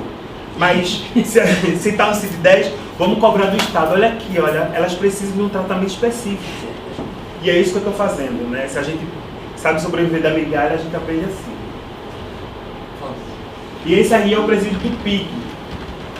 Quando eu falo melhor, é isso aqui, né? Elas conseguem estar no pavilhão, que no início os gays também estavam, né, lá nesse pavilhão. E elas têm a cama para elas conseguem fazer o corre delas, o local não tem um cheiro peculiar de cadeia, aquele cheiro forte, elas conseguem organizar esse pavilhão, todas elas têm uma autoestima, né, mais controlada. A gente agora conseguiu junto às SERES, a Secretaria de Ressocialização, 5% das concessões do Estado para as travestis e transexuais. A gente conseguiu também levar vários cursos para essas meninas, várias que eu digo assim, 5 delas que já saíram, já estão fazendo o curso. Fernanda, que foi estuprada coletivamente, contraiu HIV do Estado, né, contraiu HIV. Essa Fernanda está trabalhando, Bianca acompanhou a história, a Bianca é repórter também. Viu que Fernanda hoje, ela transforma o ódio dela em luta. Ela poderia justificar a raiva dela com qualquer ser um homicida, ser uma psicopata, e não é.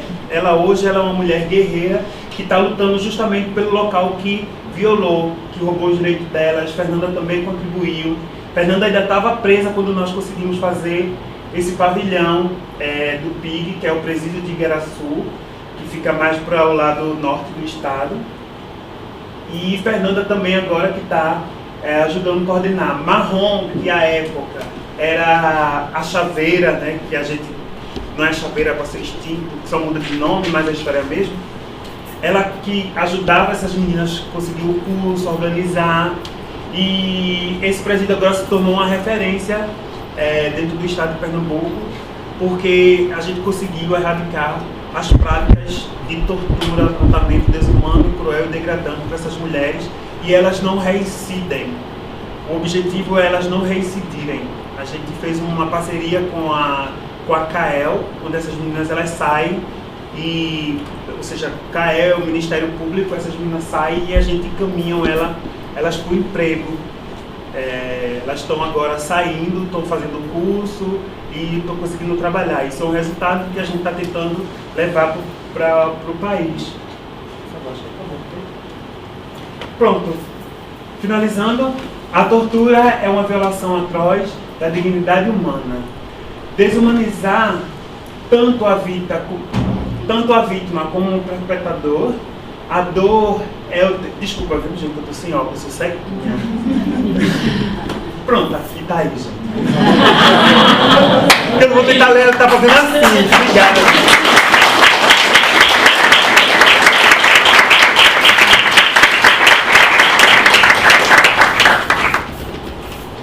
Bom, eu queria agradecer a presença dos nossos convidados. Acho que foi um evento riquíssimo, né? Uma realidade dura, né? Que a gente tem que encarar, mas a gente tem que encarar, né? Até, conforme disse a própria Maria Clara, se tem um problema é porque tem uma solução, né? Então vamos atrás da solução.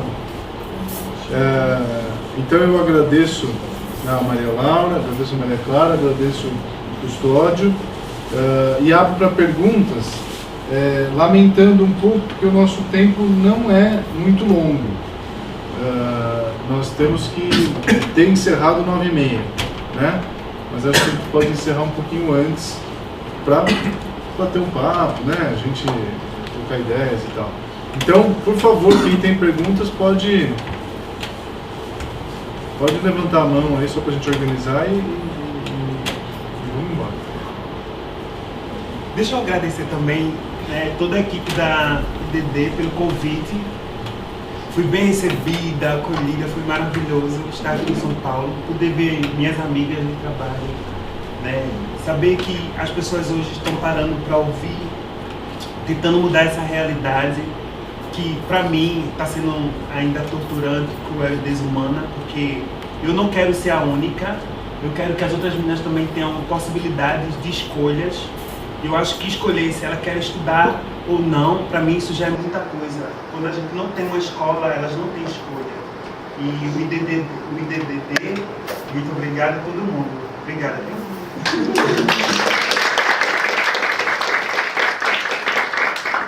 Obrigado a você pela sua presença. Tá. Nós vamos te chamar mais vezes. Eu venho. Boa noite. Meu nome é Constantino. Acho que das falas aí, acho que tem uma linha que dá para pensar, digamos, justamente a partir desses relatórios que vocês divulgam, né? A formulação de políticas públicas, né? Porque acho que o seu trabalho redundou em algumas mudanças na realidade. Por exemplo, falando em políticas públicas, eu não sei, coisa simples, assim, de construir uma sala separada para a pessoa, por exemplo, na audiência de custódia, poder ter um espaço reservado para um defensor, né? Mesmo nas delegacias, acho que também é uma questão de arquitetura, você talvez tenha um espaço aberto para verificar, para a pessoa ser passível de verificação, né? Por outro, né? Então, não procure. Também tem essa história de isso até o AB, pediu para colocar a Câmara, né, os policiais, não sei se vocês têm uma opinião sobre isso ou não. Eu defendo uma campanha nacional pelo devido processo na ação policial. Lógico, se tiver uma câmera, eu acho que vai filmar muita coisa, mas quem sabe não um quadrinho, né, na delegacia com os incisos do artigo 5º, né? O não reconhecimento do Estado, depois da democratização, de que essa é uma prática que não mudou, ele é muito presente nas instituições, como o Rafael disse. Então, você tem um mecanismo, eu acho que existem mais passos a serem dados, mas o mecanismo nacional e os relatórios, eles são extremamente profundos. Aqui eu acho que existe um passo posterior, que é a divulgação disso e as dificuldades deles enquanto órgão presente dentro da estrutura do Estado, né? Mas os relatos em relação ao presídio de Manaus, por exemplo, que saiu, os relatos saíram na imprensa, eles davam conta de um sistema que ia explodir a qualquer momento, pela presença das facções, pela falta de controle do Estado, pela presença de tortura, pela presença da superlotação.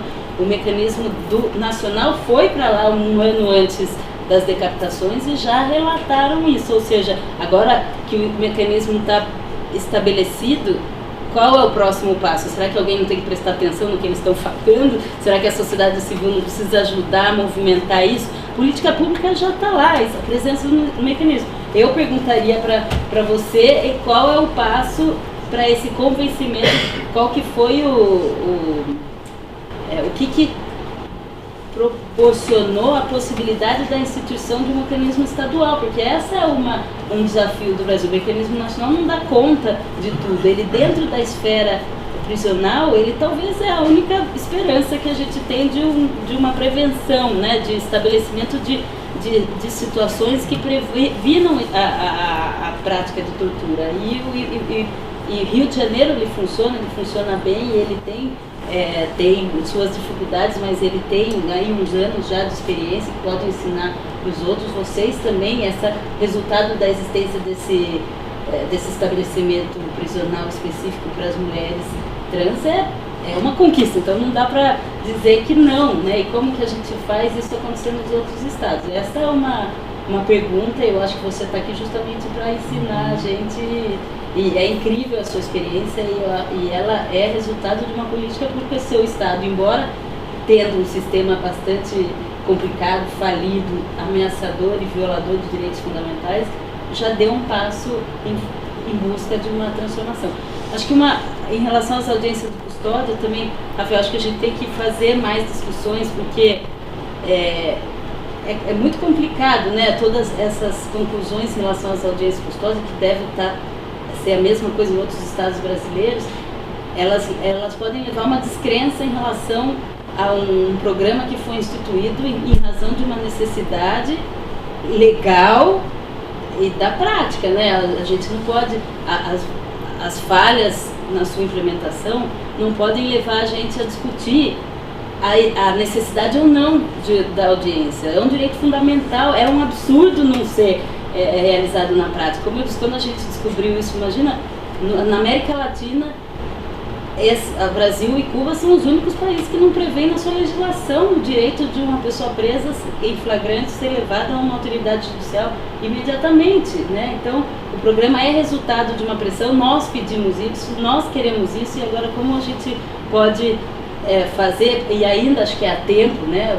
Ainda é tempo da gente caminhar para pressionar o Estado para que ele seja estabelecido da forma que ele tem que ser estabelecido, né? Combatendo essa cultura terrível das nossas instituições, porque ele não está funcionando na plenitude em razão dessa cultura de resistência ao reconhecimento do outro, que não somos nós que estamos nessa sala, né? Que são, a gente sabe quem são, né? As vítimas desse sistema que resiste à implementação das audiências de custódia. Então, e por fim, acho que meio enrolada, mas a questão das câmaras, a Henriette Ott, nesse trabalho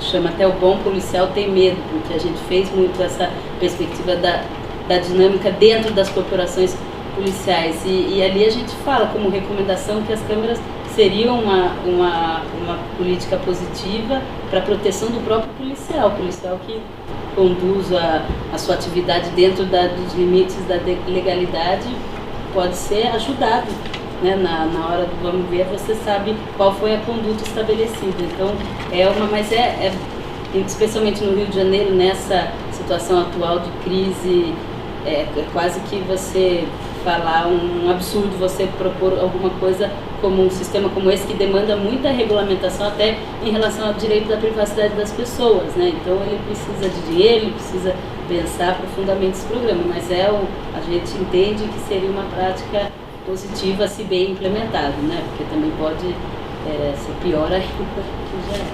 O Jerônimo acompanhou a gente durante um tempo no Conselho da Comunidade, acabou de sair para focar em outras ações, né, Alderão? Mas eu, semana passada, fui pelo Conselho da Comunidade no CTP de Pinheiros 3. Não sei se você foi, né, no 2 ou 3? 2, né? Que é onde tem a população, né? E eu perguntei para o diretor o número de novos presos e tal, né? E aí ele me falou lá os números e tal, e a conta resumida é que ele recebe, por ano, quase 3 mil novos presos, já descontando o que ele solta. Novos presos, descontando 3 mil por ano. 3 mil por ano, nesse CDP, o CDP tem capacidade para 512. Por ano, ele recebe 6 vezes o CDP de novo preso.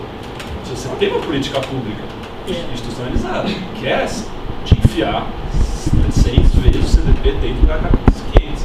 Né? Então, eu acho que talvez nesse aspecto do encarceramento, eu acho que passa por uma lógica de reverter essa política pública, né? Não talvez criarmos outras e tal, mas denunciar essa política pública e revertê-la. Né? Sem isso não vai dar.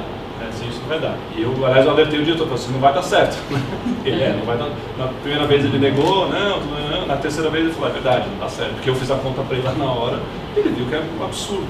Né? Então não vai dar. Né? Você não tem uma estrutura, nunca vai haver uma estrutura suficiente para lidar com esse exército de gente. Como a Clara falou, a questão de gênero não são crimes não violentos, esse é o retrato também da população geral. Né? Mais ou menos metade, 60% é crime não violento. Poderia ter outra resposta. Então acho que é mais. Acho que é quase 70%. Né? Mulheres, né? O Alderon, aliás, queria perguntar, e depois a Sheila. Eu acho que, na verdade, eu me perguntei no sentido dele, mas eu fiquei pensando numa outra coisa, que a gente tem feito também uma luta pela desmilitarização da polícia, né? Pela questão da violência, pela matança na periferia e tudo mais. Tudo isso se liga ao tema da tortura, né? Que para a gente discutir tortura é sempre uma tortura, porque a gente não chega quase a lugar nenhum. Eu saí hoje à tarde da Defensoria, terminamos uma reunião das organizações do sistema prisional, exatamente com essa discussão, e que a gente não consegue aprimorar. Assim, você trouxe a questão do mecanismo, a questão dos relatórios, das pesquisas, mas a gente não está conseguindo que o sistema de justiça, que ele se envolva, né, contra essa prática, né? Fica muito naquela burocracia. Acabei de questionar a questão do DIPO 5. Mas o DIPO 5 não é o problema. Onde está o problema? O problema está no policial que bate, o problema está no juiz que desconsidera tudo, né? Não é gente que está na frente dele.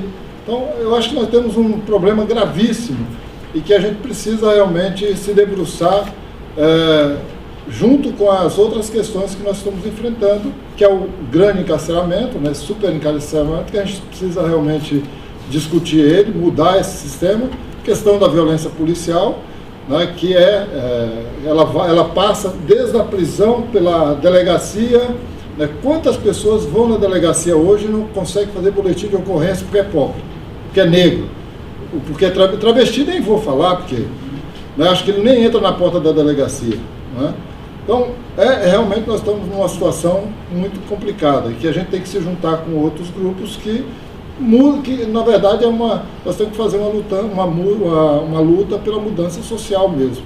Só ficar focado só na questão prisional, nós vamos repetir e não vamos mudar nada. Então acho que a nossa luta, e a gente tem que fazer esse questionamento, nos angustiar, porque senão a gente não vai mudar nada. Mas a gente precisa realmente levar o sistema de justiça a mudar. Eu acho que o trabalho que vocês trouxeram, acho que é importante nesse sentido, o questionamento do juiz, do promotor, do sistema que realmente só engole o dinheiro do povo e a gente não tem visto resultado. É só mais um desabafo, uma angústia, né?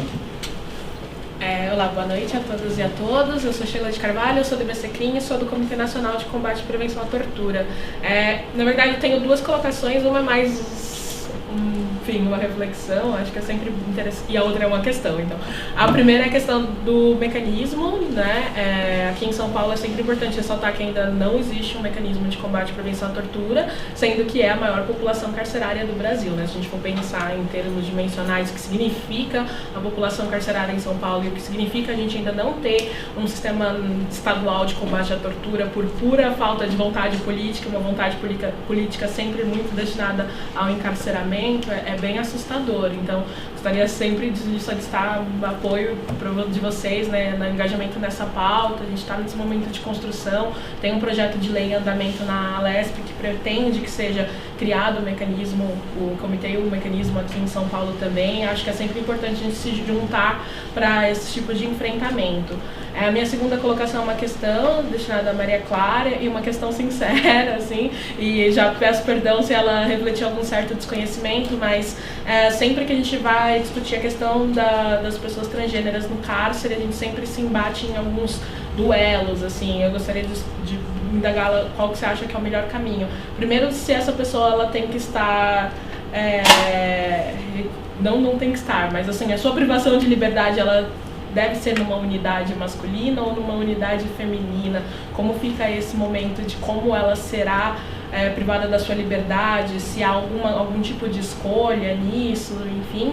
E a segunda questão, acredito que você já tenha respondido um pouco na sua exposição, mas se essa pessoa ela tem que ser colocada junto dos outros presos ou numa cela separada, assim, eu já vi vários debates nesse sentido de que quando você segrega a pessoa trans, você deixa ela mais vulnerável a certo tipo de violência, porque não só porque ela não está na convivência, mas porque ela ficaria em espaços que eles já são mais violados, tipo seguro, um lugar mais voltado ao confinamento solitário, e aí nesses momentos elas estariam mais sujeitas a tipos de violação não só dos próprios presos, né, mas violência dos próprios agentes penitenciários. Então eu sempre tive essas dúvidas, assim, da situação dela, de como escolher um cárcere entre um cárcere masculino e um cárcere feminino, que são essas as nossas opções de cárcere hoje. Qual seria o cárcere mais adequado, e ela dentro desse cárcere, se ela fica em convívio coletivo ou assim mais segregada. Obrigada.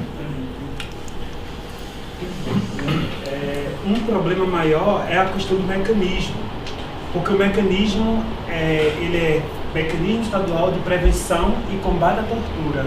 Eu acredito muito na prevenção.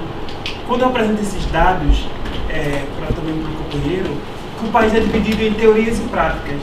Teoria é dizer que a lei existe, né? E a prática é dizer, a gente concretiza que ela não existe. A gente vê que as pessoas sabem que o Brasil não é um país igual. A gente diz que todos somos iguais perante a lei, isso é uma mentira. E também dizer que o processo de custódia vai funcionar, isso eu não vou estar vivo para poder ver. O que eu quero ver de imediato é através desse documento, né, que a gente está construindo, principalmente em Pernambuco, início em Pernambuco, de que se as travestis, elas não podem estar presas, elas precisam da prevenção. Se a gente dá escola, saúde e educação aqui fora, elas não caem dentro do sistema prisional. Se essa menina ela não foi socializada, lá dentro ela precisa ser socializada, seja no masculino ou feminino. Mas como você me pediu uma opinião, se elas precisam estar no presídio masculino ou feminino, socialmente a travesti, a pessoa transexual, elas se apresentam, no caso da travesti transexual feminina, se apresenta socialmente como mulher, né? Então ela tem que estar no presídio feminino, desculpa. Se ela, por escolha, muitas vezes delas querem ir para o presídio masculino, que seja num pavilhão específico, mas não pode ser obrigado, segundo as ordens internacionais. Ela tem o direito de escolher. Muitas dizem, é porque eu não vou ter meu companheiro, é porque eu não vou ter meu corre. Se você entende toda essa estrutura, o porquê que ela não quer, vai ver porque ela nunca teve uma companhia, que alguém que pelo menos dialogasse com ela. Então ela não quer se separar do companheiro, ela não quer perder a oportunidade de ter um corre, de ter uma renda, de se prostituir. Ela não pode perder, porque quando a gente fala de Sudeste de São Paulo, a maioria vem do Norte, Nordeste, né, do interior de São Paulo. E como é que elas vão sobreviver? Que a questão que elas não falaram foi porque elas não têm pessoas para poder levar o hormônio, que precisa ser prescrito pelo médico. Então são fatores que levam ela a ter esse questionamento, tudo isso, né? Se a gente falar aqui enquanto mecanismo, eu acredito no mecanismo de prevenção, não de combate. E a prevenção seria essa, a gente não permitir que essas meninas caíssem dentro do sistema prisional. É antes, é o prólogo, né? O problema está antes, né? E vamos lutar para que o mecanismo de São Paulo aconteça. Se tem um problema que é estatal, se é um problema isso, aquilo, não importa. O que importa é cuidar e tratar das pessoas que estão privadas de liberdade, que não passam nem sequer na custódia, já vão aprisionadas e que pagam pena de 10 anos. Tem meninas ainda em Pernambuco que está há 5 anos presa, pagando pena, sem sequer ter sido ouvida pela audiência, né? Não passou nem foi julgada e sentenciada. Talvez aqui em São Paulo também tenha outro tempo. Talvez seja isso. Boa noite, eu sou a Daniela, sou da Comissão de Política Criminal Penitenciária da OAB. Eu só quero também dar um comentário para você, Maria Clara. Parabéns pelo seu trabalho. Você falou que você fala que você é mole, você é muito corajosa, porque você foi pioneira realmente nessa luta de uma coisa assim muito específica. A gente faz visitas a presídios, a questões assim que já são muito faladas. E mesmo assim a gente tem muita dificuldade em entrar realmente nessas questões de tortura, porque realmente a minoria sempre tem uma voz mais fraca, né? Ninguém quer escutar. Então, eu queria saber também, você falou que teve realmente tudo que você citou, aquelas frases horríveis que falaram, né? Que foram falando o seu nome, não estavam respeitando tudo. Hoje em dia, tá bem melhor isso ou isso foi recente? Isso aconteceu em 2014. Tá, e agora as visitas estão te respeitando mais? Tá com crachá, tá com a coisa arada toda? Tá com crachá, mas como a gente sabe, né, um Estado que é violador dos direitos. Hoje eu vou aos presídios como escolta das séries. Eu não tive muita escolha na vida, né? Fui expulso de casa e como as outras meninas tive que viver. E ainda preciso dar continuidade a essa vida. Eu posso estar de burro para dizer, uma travesti ali.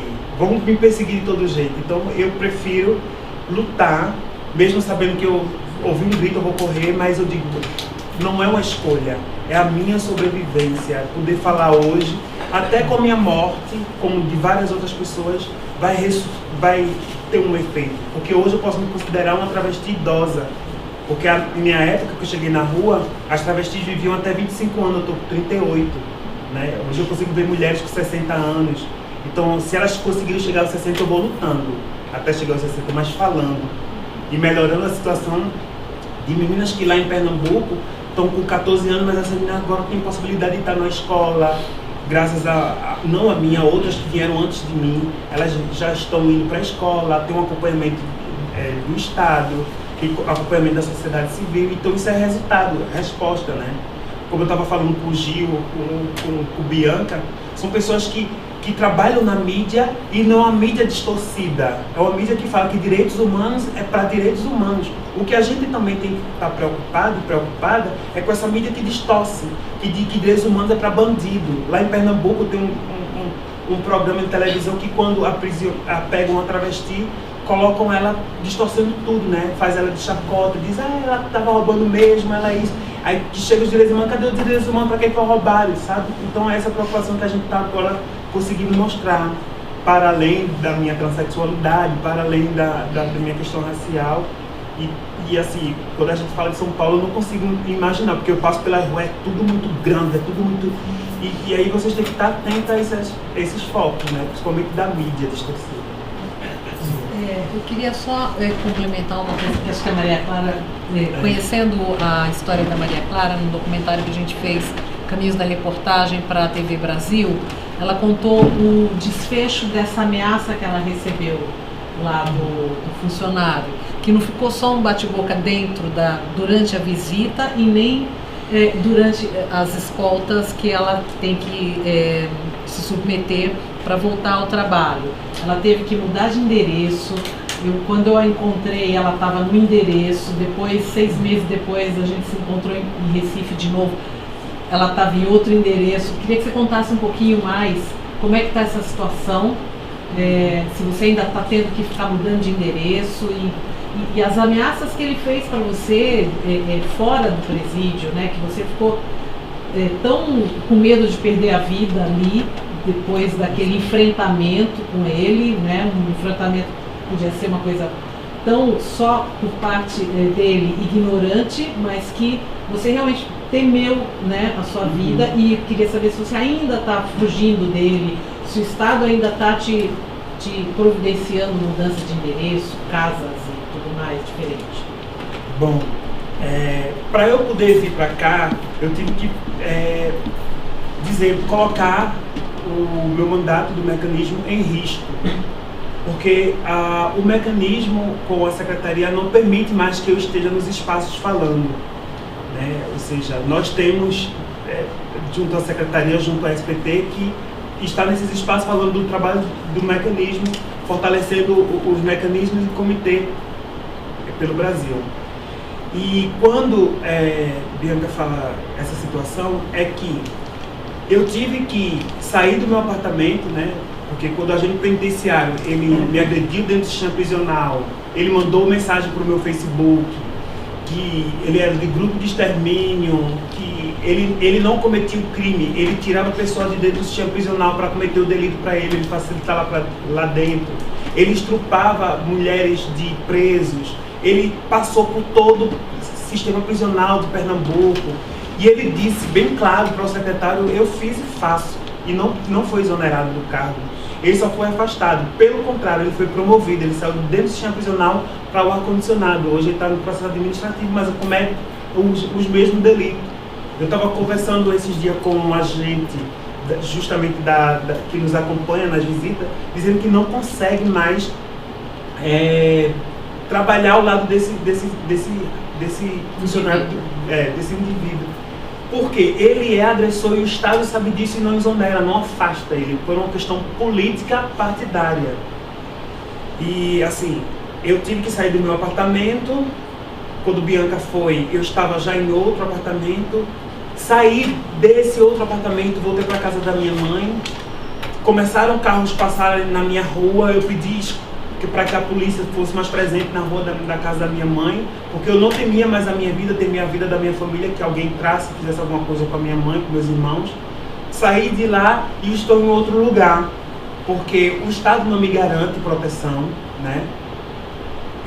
Tem detalhes que eu não posso falar ainda, né, que o Estado também é violador e me persegue, porque, como eu falei no início, a travesti transexual não é importante para o Estado. Não tem porquê de uma travesti que fala hoje. A travesti tem que estar calada. E assim, eu ainda, quando eu vou para o sistema prisional, eu sinto os olhares meio que distorcidos, né, de pessoas que fazem parte do mesmo bando que eles, porque o Nordeste ainda tem um resquício muito grande do cangaço. E existem umas parcerias que eles me deixam em xeque. Eu nunca ando pelo mesmo caminho, eu desvio o caminho. Mas se acontecer, agora eu posso dizer que eu tentei, porque eu podia ter morrido aqui nas ruas de São Paulo, na rua do Rio de Janeiro. Se eu não morri naquela época, não é agora que eu vou morrer. Vou enfrentar de frente. E o Estado está proporcionando também que esse cidadão fique mais forte, que eu tenho que mudar de lugar, que eu não posso estar ali, que eu não posso estar aqui. É isso que acontece ainda.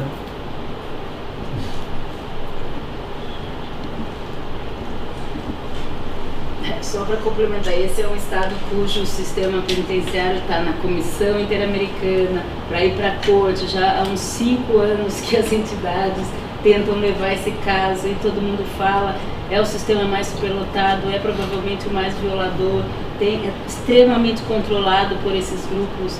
O encarceramento nesses últimos anos com esse programa de segurança pública que foi tão ovacionado no Brasil Pacto inteiro, pela vida, trouxe um impacto no sistema carcerário que também é muito conhecido e torna as pessoas que querem mudar a realidade reféns, né, dessa realidade. Então é difícil ouvir isso, mas é a realidade. Ainda bem que você tem essa gana de continuar, porque acho que eles precisam. Eu queria fazer uma pergunta para você e para você, da Conectas e da Human Rights. Como que é possível, em algum momento, quantificar essa violência? Porque a gente teve, né, a Aline, que também trabalha com a gente lá na TV Brasil, na mesma equipe, a gente teve uma dificuldade muito grande. Como é que a gente fez essa pauta, né? Com o seguinte título: por que o Brasil é o país que mais mata transexuais? A gente, na verdade, não tinha os números. Elas respondem, todas elas, a Maria Clara, a Fernanda, todas as que eu entrevistei no Recife, e até os integrantes daquelas ONGs, a Cristina e a Cristiane, o rapaz lá, eu esqueci o nome dele agora. Mas enfim, todo mundo fala o seguinte, é subnotificado, porque quando um travesti é morto, né, quando uma travesti é morta, o que acontece? Foi latrocínio, roubo seguido de morte. Ninguém fala que é um crime de ódio hediondo por conta do preconceito e tudo mais. Então, a gente já sabe que isso é difícil, mas como é que a gente conseguiu chegar nessa pergunta e ir lá em Pernambuco, estar lá diante dos casos e dos casos de sucesso, entre aspas, que elas estão vivas ainda e estão até trabalhando no governo ou estudando? Eu entrevistei 2 que estão estudando, fazendo enfermagem. Porque uma notinha de uma ONG internacional, né, que falou assim: o Brasil é o país... Human Rights Transgender Europe.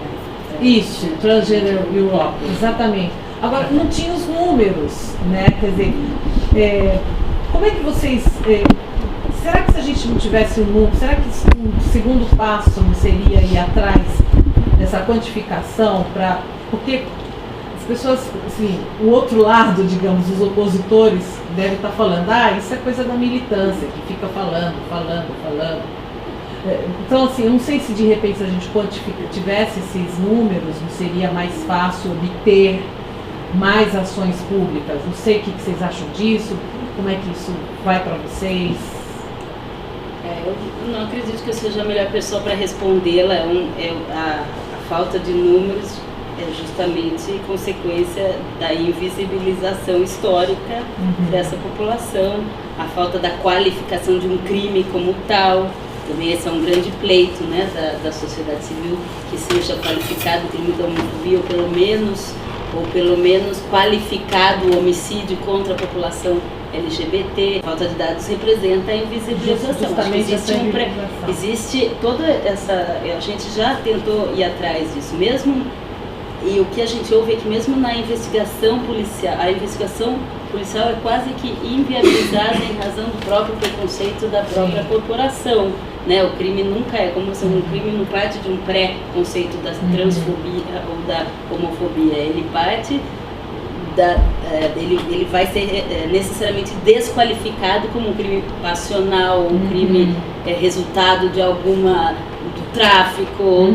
A gente teve, na época que a gente tentou fazer esse trabalho, a gente inclusive tinha uma informação de que em São Paulo, assim, uma porcentagem muito assustadora de pessoas enterradas como indigentes são a população transexual. Então, não respondendo, mas também compartilhando da angústia em relação a, inclusive, trabalhar com esse tema. Hoje tem uma organização que é o Grupo Gay da Bahia, que faz o levantamento dessas informações e qualifica todo ano que o Brasil, a cada 26 horas, 24 horas, uma pessoa LGBT é morta. Quando você vai atrás dessa informação, inclusive isso é um dado difícil de se trabalhar, porque eles partem de relatos de mídia, de imprensa, aí quando você vai atrás da informação, da investigação policial, isso não existiu.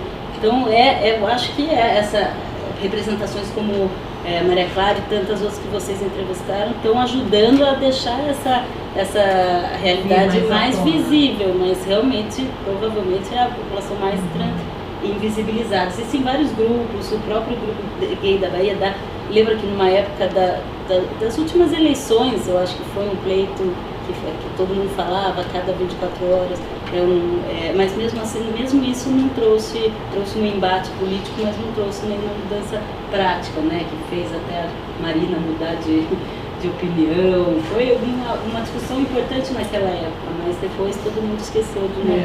Vou fazer eu andei conversando com colegas, inclusive, que tentaram esmiuçar esses levantamentos do Grupo Gay da Bahia.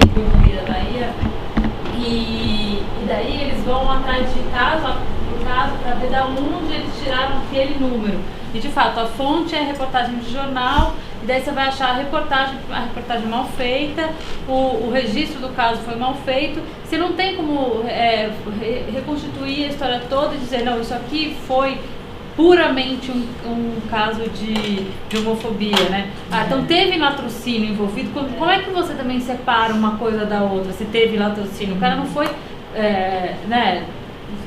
Você não tem como depurar esse dado, né? Então a dificuldade está na base.